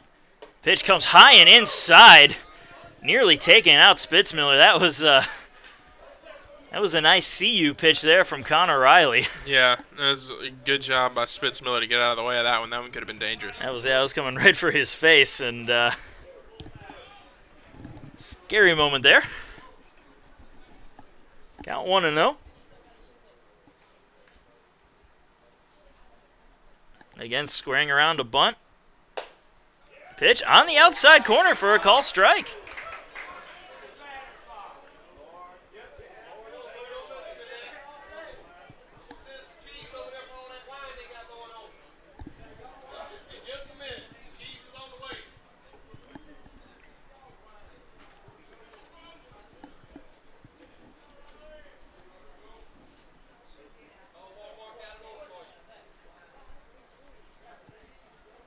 Here's the 1-1. Bunted. Hard down the first base side. Riley takes it, and he throws it to first just in time to get the out. Runner advances to second, however, on the sac bunt. Now a man in scoring position. Just like we wisely predicted. The first baseman, number 47, Trey Chapman. Brings up Trey Chapman, who walked his last time up, 0 for 1 today.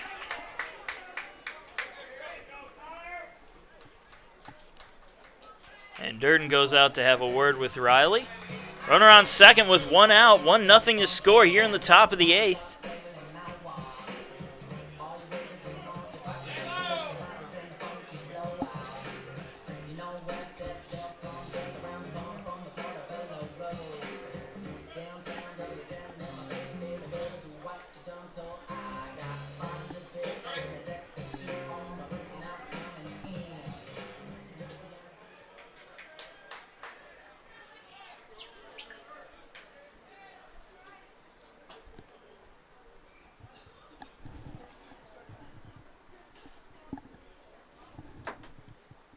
Chapman digs in, 1 on, 1 out.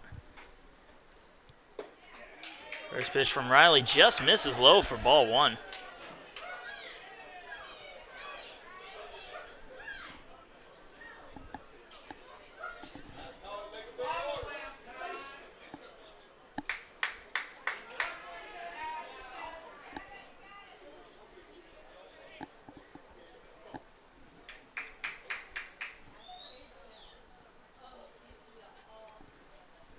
One up. Ripped over first, and that's going to get through for a base hit. That's going to send the runner home. Goings has it, fires it in, and we are tied at 1 run apiece on the RBI single by Trey Chapman. And no better time to get that RBI single than right here for the Patriots, and that ties everything up. This has been an incredibly close battle. So now it's all going to depend on which of these pitchers breaks first. And there's going to be a meeting on the mound, and while they have that meeting, we can thank some sponsors, including Danny McKellis of State Farm Insurance. Saving money is important. That's why you can always count on Danny McKellis to get you all the discounts you deserve. Willie Jules Barbecue, the sponsor of today's game. Right off of Whiskey Road, every dish served with a side of Southern hospitality. Have it on in there and tell them Pacers Sports sent you. Along with Aiken Flooring, you can stand on us. Tyler's Tire and Auto Center, located just down the road from Willie Jules, run by USC Aiken alumni. They'll always give you a good deal on your car if it needs repairs. The South Carolina Education Lottery, we're not only taking a chance but giving a chance. Quality Inn and Suites just down the road from the university. And Innovative Solutions, also located off of Richland Avenue, just down the road. Meeting adjourns. Runner on first. 1 out. 1-1 the score. And we will see Zach Paquette come up to bat. 0 for 3 with 3 strikeouts today.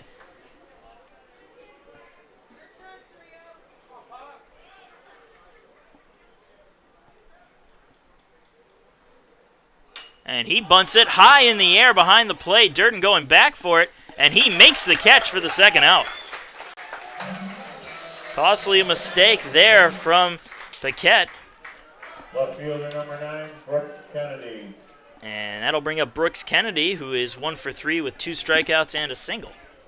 And that may have been just what Riley needed to get out of this inning without any further damage.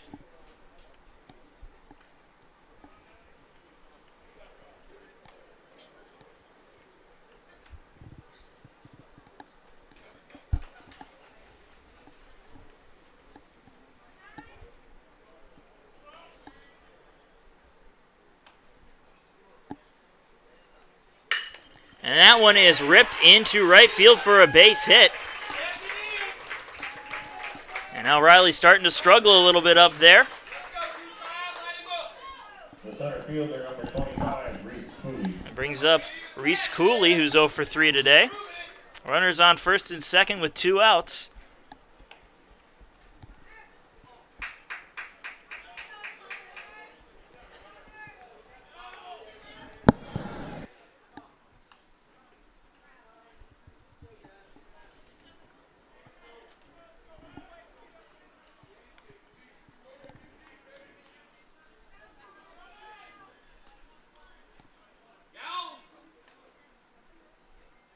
First pitch is in the dirt. Ball gets away from Durden, but he gets back to it in time to keep the runners right where they are.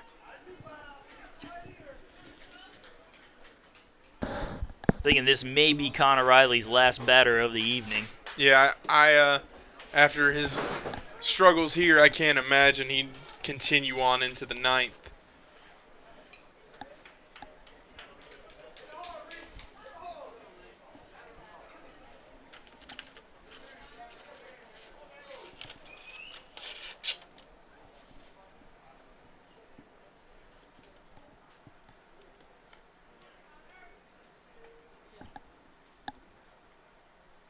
The 1-0.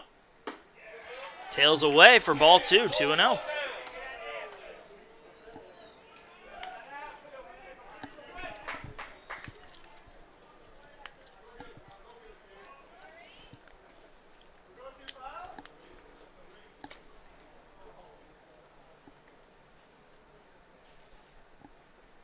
Swing and a miss, high fastball there, 2-1. If you're Riley, you may just want to reach back into your bag and just throw straight heat as hard as you can, as accurately as you can.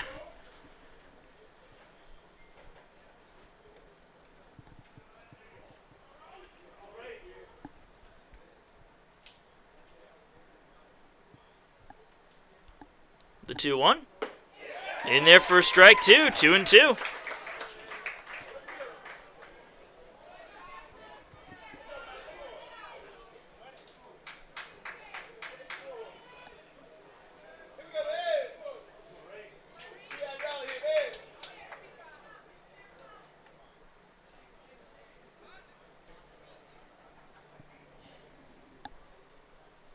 The 2-2.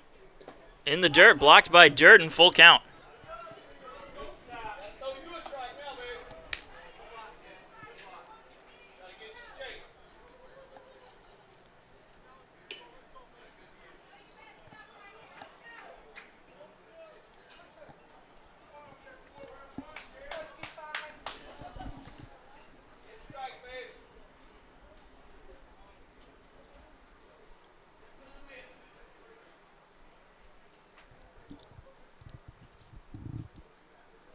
Three-two pitch. Just missing inside for ball 4, and that'll load up the bases.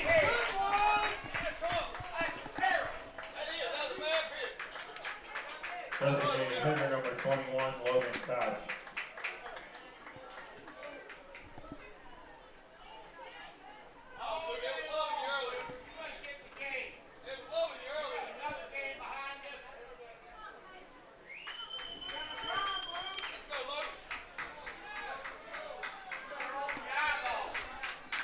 That brings up Logan Koch with the bases loaded. Riley will stay out there. And trust him to try to get out of this jam that he's created. Koch 0 for 3 today. First pitch misses low for ball 1.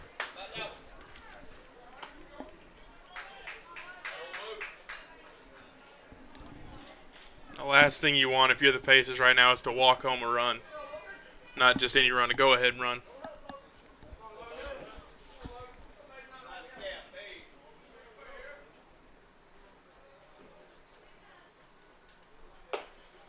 Pitch outside for ball 2, 2-0.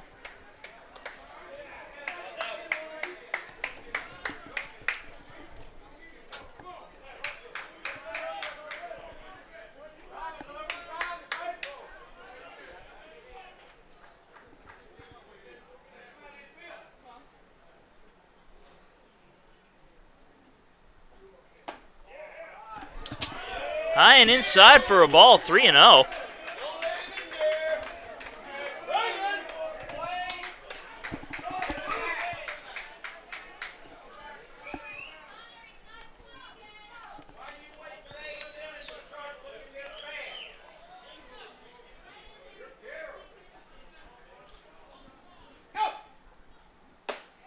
In there for a strike, 3-1.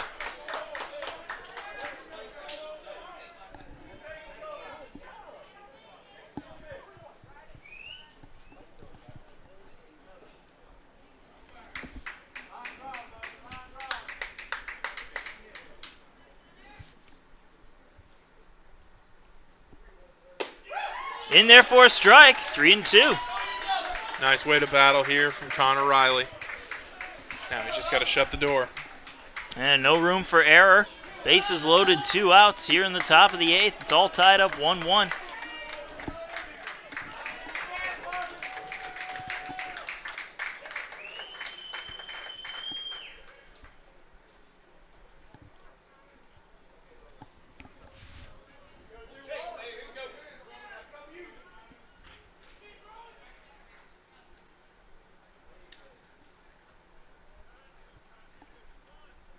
Three-two pitch.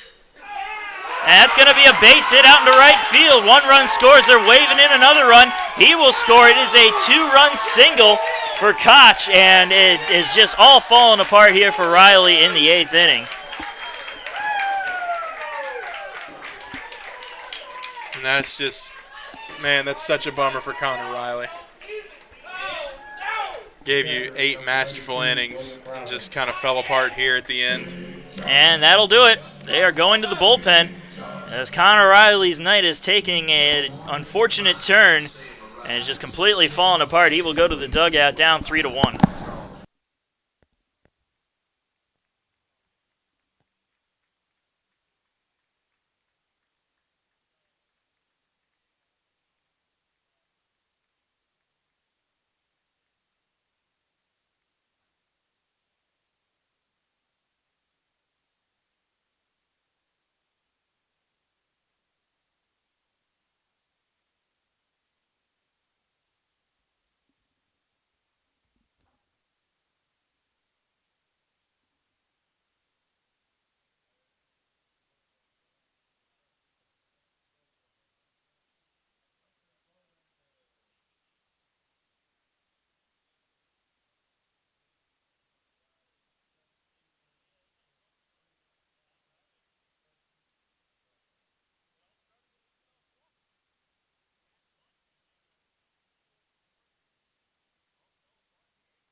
William Robbins comes into the game 1 for 3 today. Francis Marion has taken the lead from the Pacers 3-1, a 3-run 8th inning, and Riley just couldn't shut the door. It just got away from him. He one batter too many, pretty much, it seemed. Yeah, and it's unfortunate for him. Just pitched a masterful game, just wasn't able to get any run support. And now he's in danger of having a loss hung on him. Runners still on the corners, 2 outs. 1-0 count as that pitch misses low. Hunter Dolander on the mound for the Pacers now.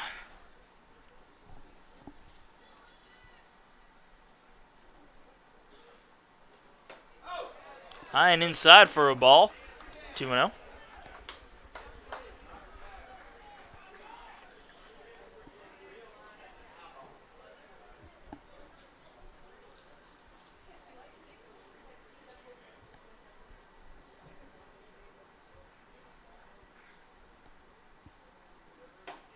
High and inside again, 3-0 count, and it just seems like the Pacers can't find the strike zone now.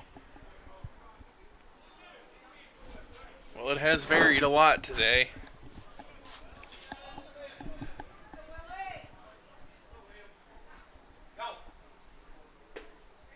That time he finds the zone, 3-1.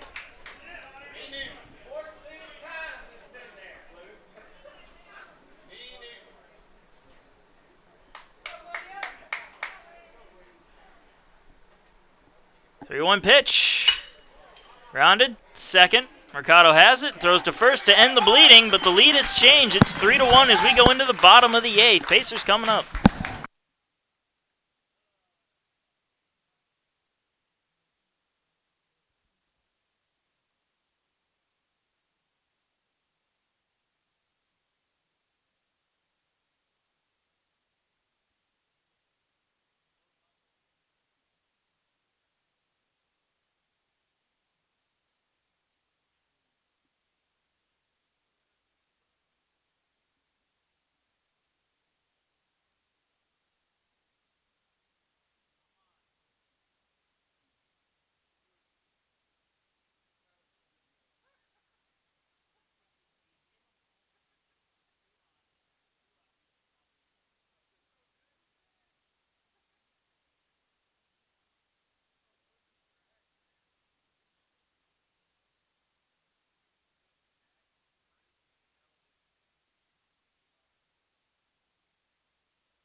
And we are back, bottom of the 8th inning. Pacers in a bit of a hole now as they give up 3 runs in the top half of this inning, but they have Jose Bonilla, the leadoff man, leading things off.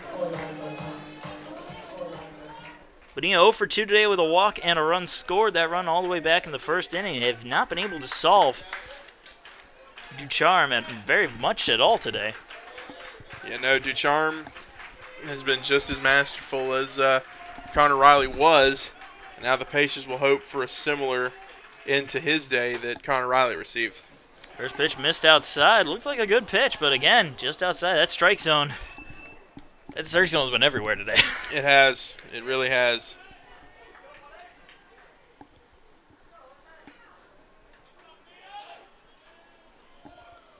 The 1-0. Misses high for a ball, 2-0.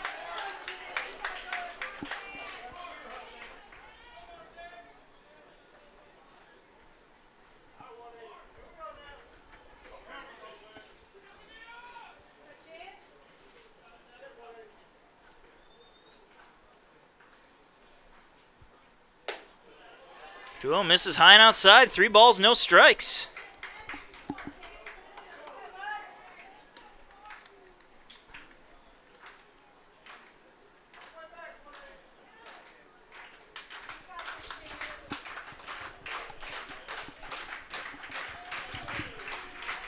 Three-0 pitch. Somehow finds the zone. And count 3-1.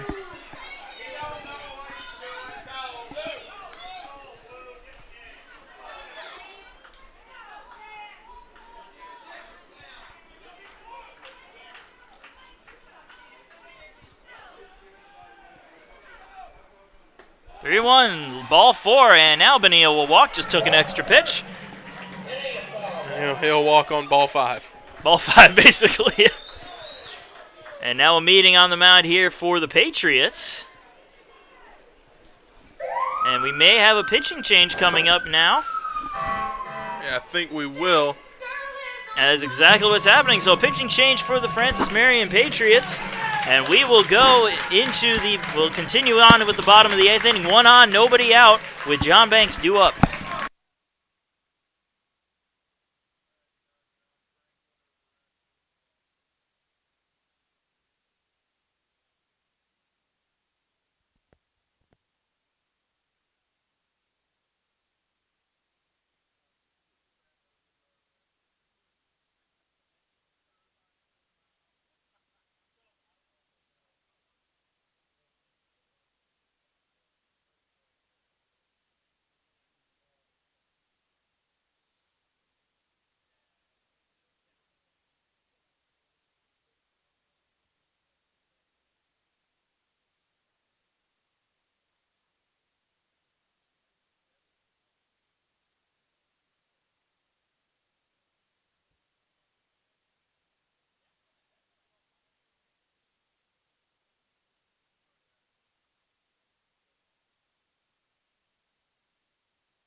And John Banks comes to the plate. New pitcher out there on the mound for the Patriots. Cole Hinant, new pitcher. 1.09 ERA, 2-1 record, 5 saves. First time he's tried to come in for a 6-out save. He has a runner on first with nobody out. Banks at the plate. Banks lets the first pitch go by for ball 1.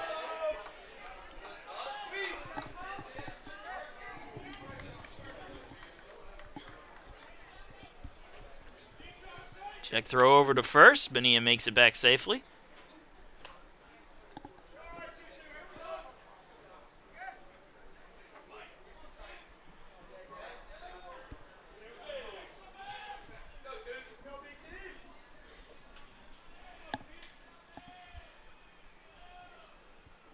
The 1-0.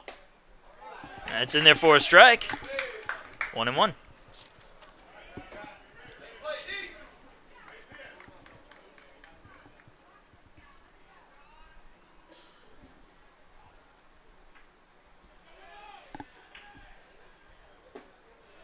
Ooh, that was a low pitch, low and inside. Somehow got called as a strike. And Kenny Thomas does not like that call, and he's kind of got an argument on that one, I think. I think Banks might need to take it easy here a little bit. Banks needs to settle down, keep his head in the game. 1-2 count. Yeah, Banks is taking a.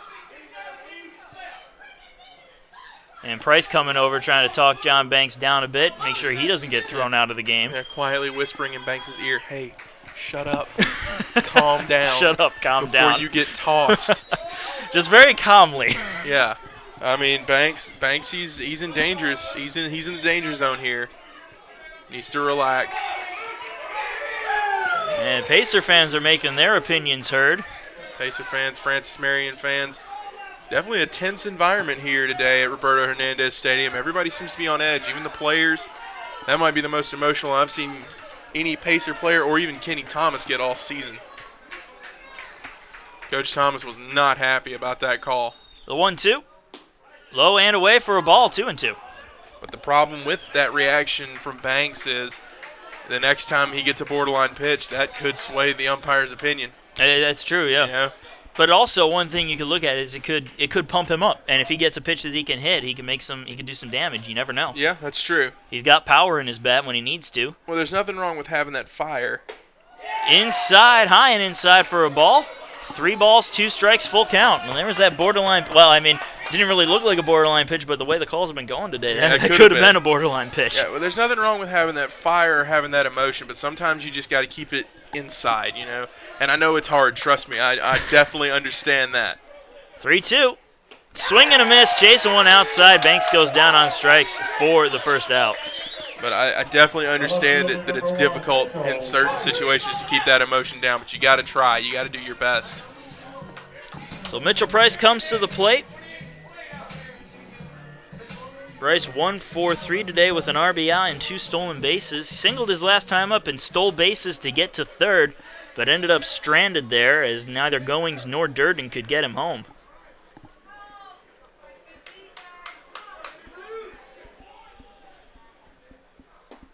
First pitch low and inside for ball 1.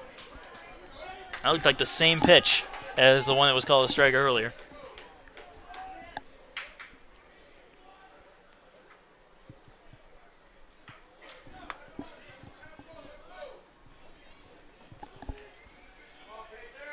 The 1-0. High and inside, and he catches a piece of Price, and he'll head on down to first.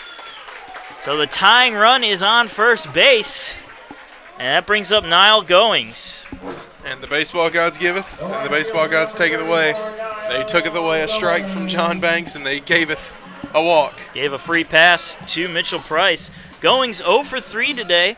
Yesterday he had a great game, and if he can do something here, that may make this game just the same. Well, now is the time to get something done. You got a man in scoring position in Bonilla, and for Mitchell Price, first is also scoring position. So, it wouldn't shock me if they try a double steal here, put them both in scoring position. At this point, nah, I wouldn't be surprised either. You don't really have that much to lose. You're already losing the game. You can only gain from it. First pitch on the outside corner for strike 1 to Goings.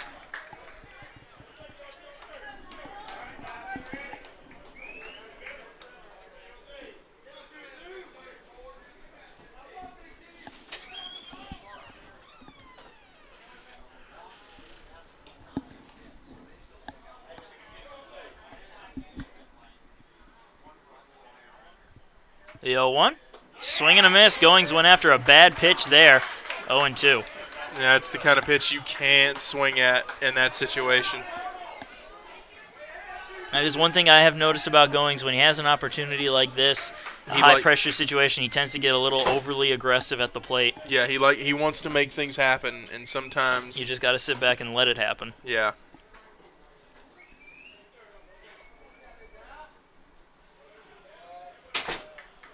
The 0-2 misses outside. 1-2. A good job laying off that one by Goings. And that was the kind of pitch you would expect somebody to swing at. That was borderline there.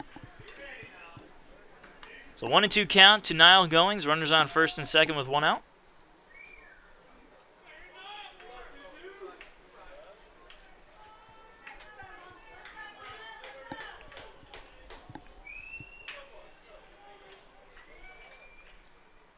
And Goings chases one upstairs for the strikeout and second out of the inning. The catcher, number 30, Connor Durden. Brings up Connor Durden. Durden 0 for 3 today. Pacers cannot squander this opportunity. They have very little room to make up for it. Yeah, and they've got a lot of speed on base right now, and that's not something that you can guarantee you'll get next inning. You have to take advantage of what you got here. At least get one of these runs across the plate.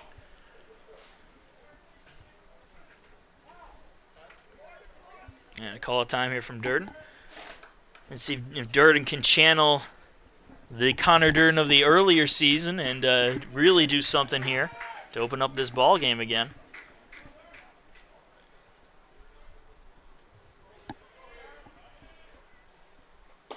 First pitch in there for strike one.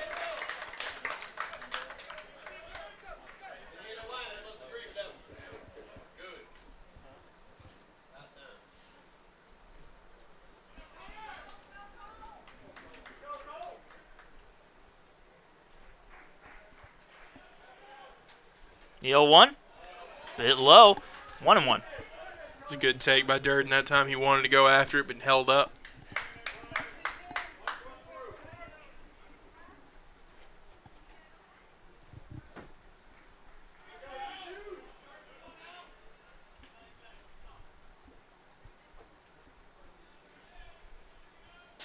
The 1-1, inside corner for a call strike.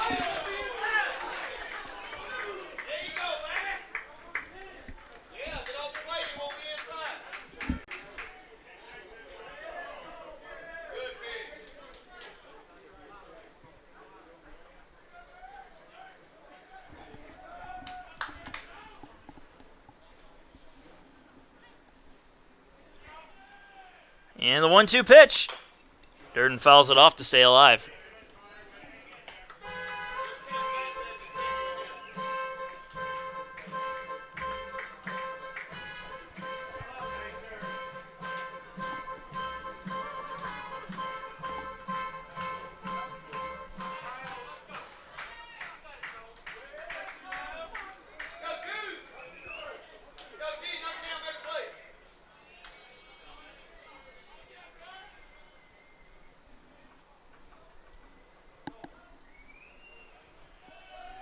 The 1-2. This is low and away for ball two, 2-2.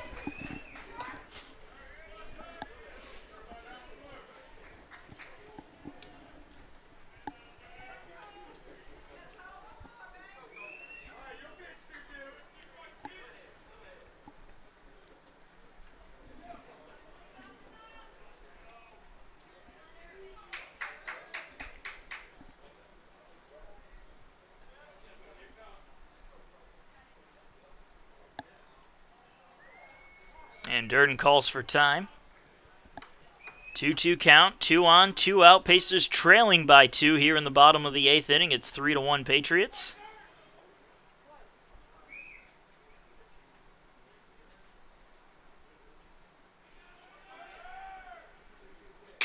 And Durden hits one out into left field, but not quite far enough, as that one will be caught by Kennedy for the third and final out. Pacers, again, squander an opportunity. Leave 2 stranded as we go into the top of the 9th. They're trailing 3-1.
And we enter the top of the 9th inning. Hunter Dolander still out there for the Pacers. They're down 3-1, leading things off this half of the inning. Zach Callahan.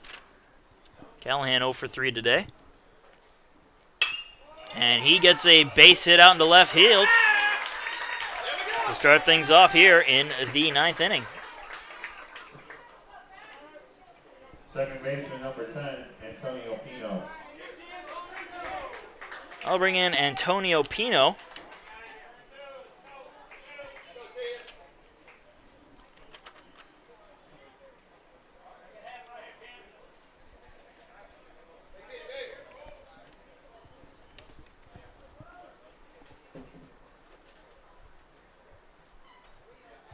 Shows bunt, pulls it back, but it's on the outside corner for strike one.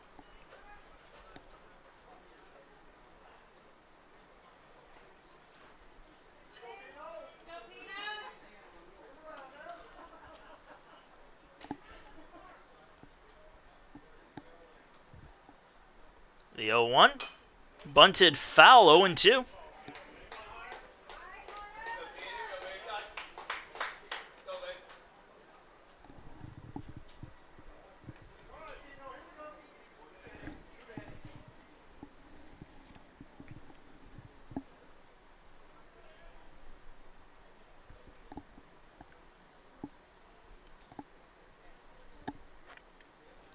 The 0-2 showing bunt again, and he goes through with it and misses completely for the strikeout and the first out.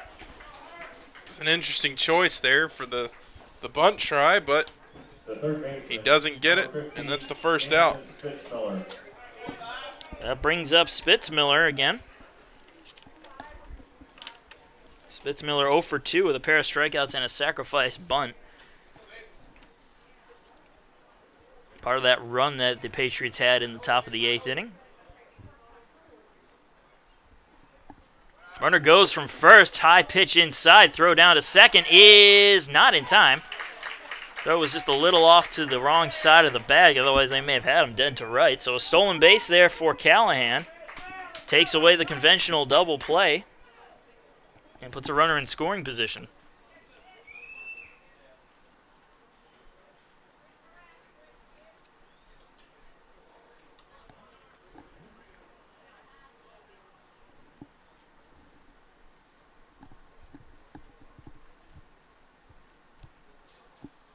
The 1-0, high and inside, but it catches the corner for a strike, 1-1.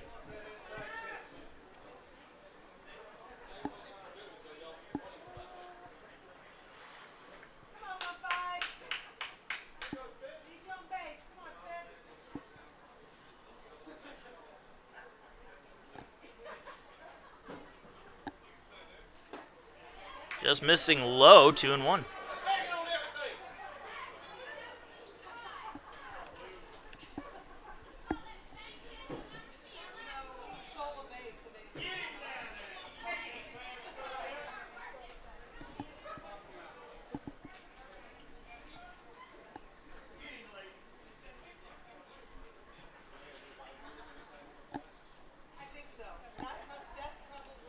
Two one, misses high, 3-1.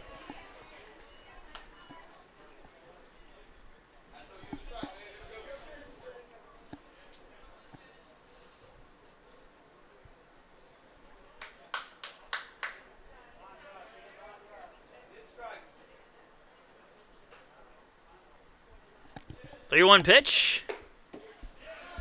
Upper inside corner.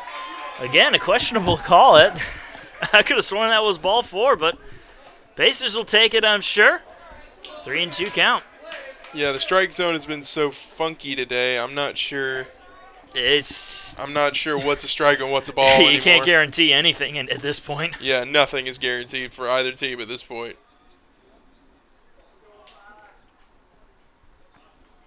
3-2. Fouled off, keeps the at-bat going.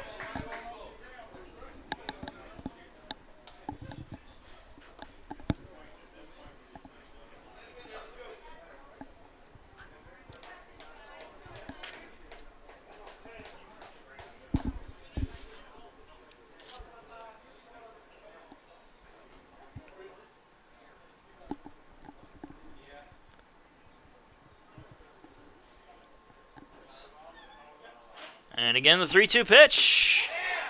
Lower outside corner for a call, strike 3. And that will sit down Spitzmiller for the second out. The first baseman, number 47, Trey Chapman. Brings up Trey Chapman. An RBI single and a run scored his last time up. 1 for 2 today.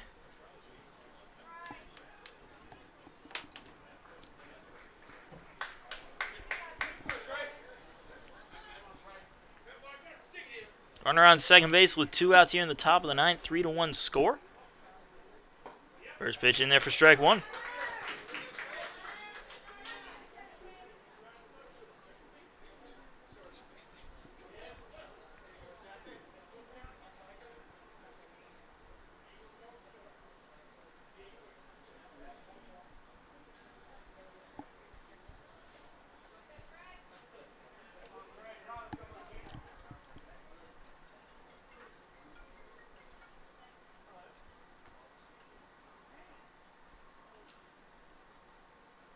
And the 0-1. Misses outside for a ball, 1-1.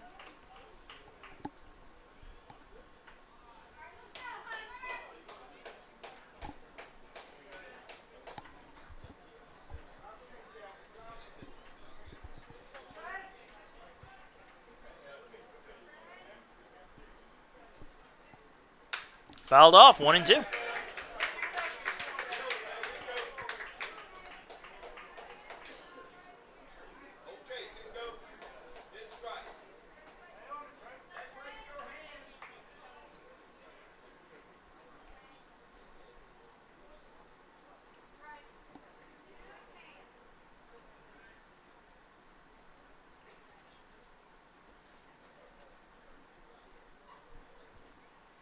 Fouled off again.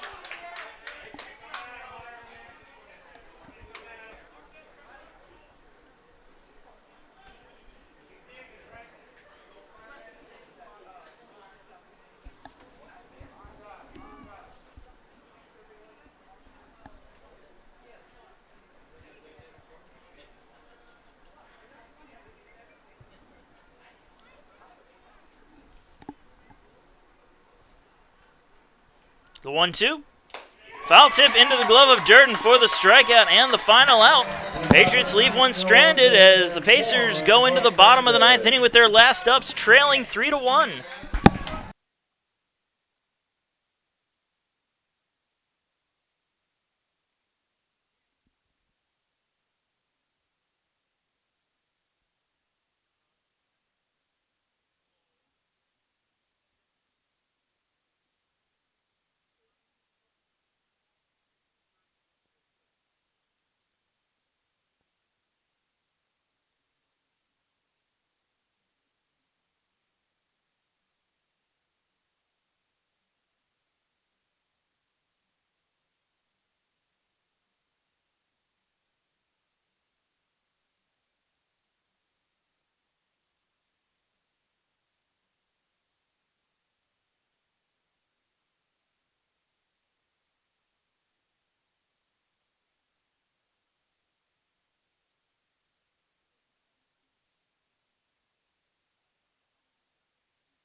Well, here we go. Bottom of the 9th inning. Pacers down by a score of 3-1 to the Patriots. Trying to make a rally here to come back and at least tie this game up.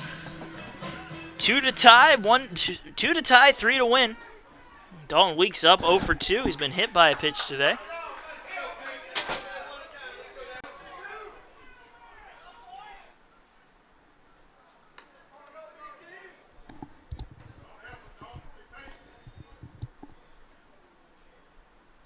First pitch is in there for strike 1.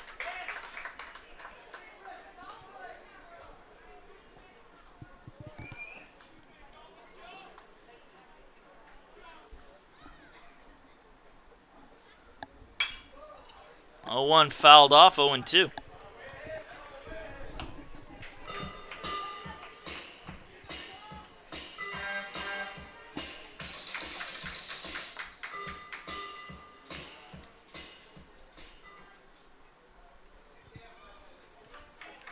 The 0-2 pitch. Hitting the air out there into right field, going towards the foul line, and that one is just going to be off the fence. Still in the field of play, but it'll just be a foul ball.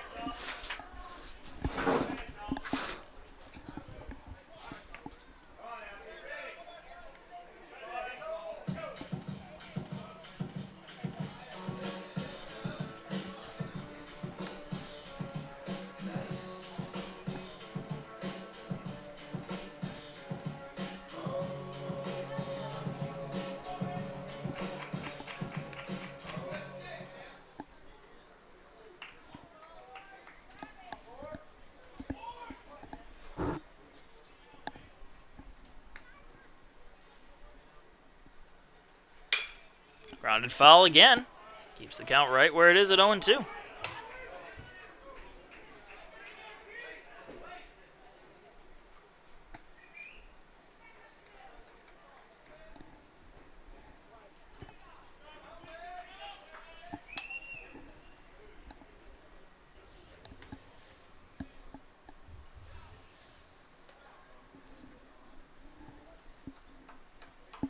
Steps out again, still waiting another 0-2 pitch. Misses outside, 1-2.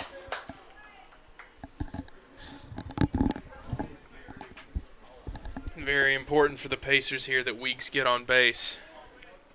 Pacers need base runners. Haven't had a lot today and haven't capitalized much on them today. There's a shot out into center field, and that's going to be a base hit for Dalton Weeks. That's a great way to start off the inning.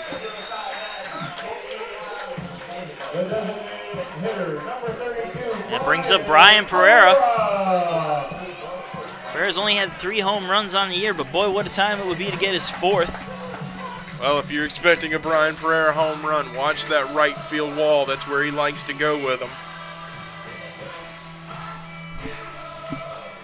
Breeze sometimes shifting from blowing in from right field to blowing out to center field. And now back out from... Yeah, it's just going all over the place. So if he times it perfectly and gets a little bit of extra wind, you never know. 0 for 1 when he pinched hit. Flew out in foul territory. Runner on first, nobody out. First pitch is low for ball 1. Pacers just need to stay calm. This is uncharted territory for the closer out there.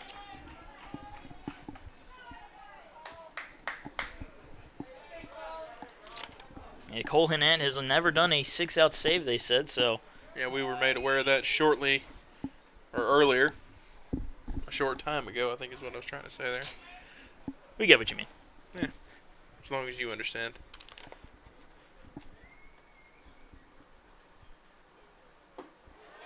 Pitch is low for another ball. 2-0.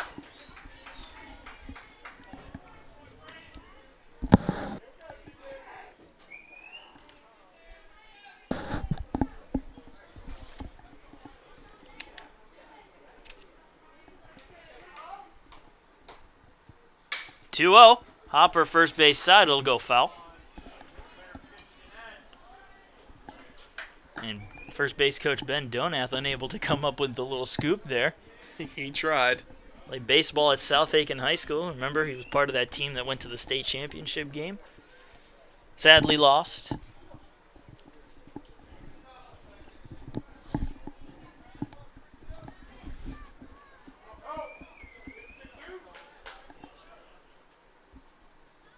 Two-one. Outside corner for a strike, 2-2.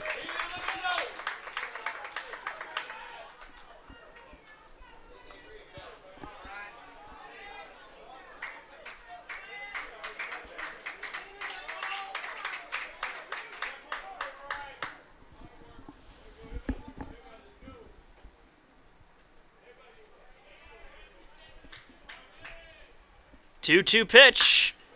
Hit out there into right field. But that one will be caught by Howell for the first out.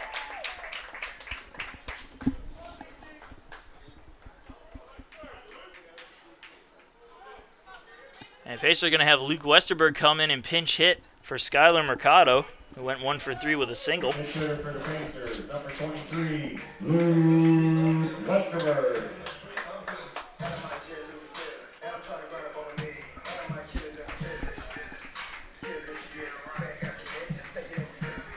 Westerberg batting .358 coming into this game. 2 home runs, 19 RBIs.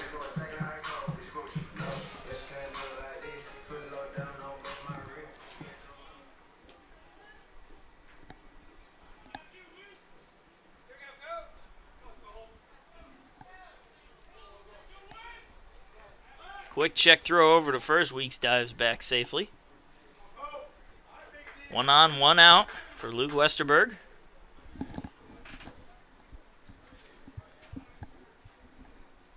First pitch right down the middle for strike 1.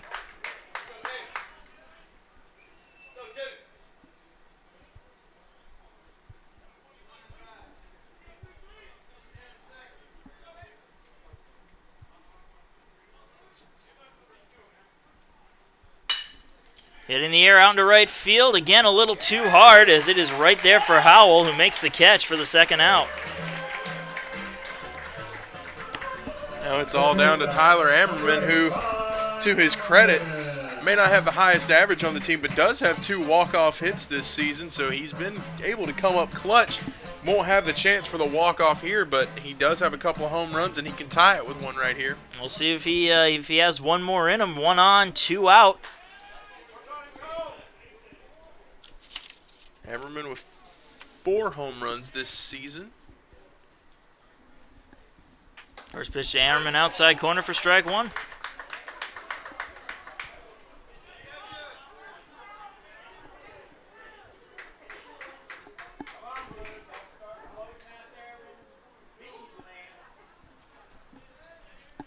The 0-1.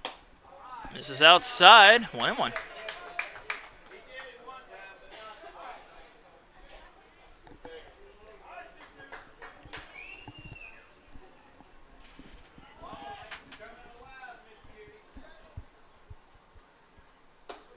One is high and inside, 2-1.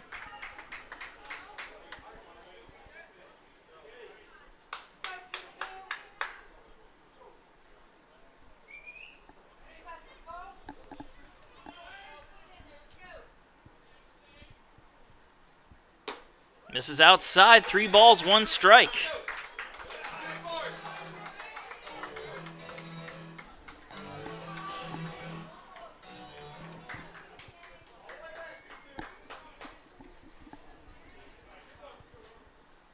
Swing and a miss, a high fastball that probably would have been ball 4. But Ammerman chased after it, and now it's a full count. Pacers down to their last strike.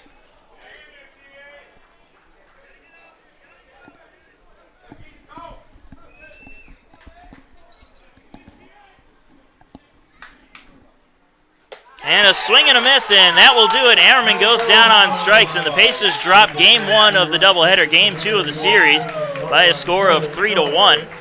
Well, we're going to take a short break and be right back for game 2 of this doubleheader, game 3 of the series, to determine the series winner between the Patriots and the Pacers.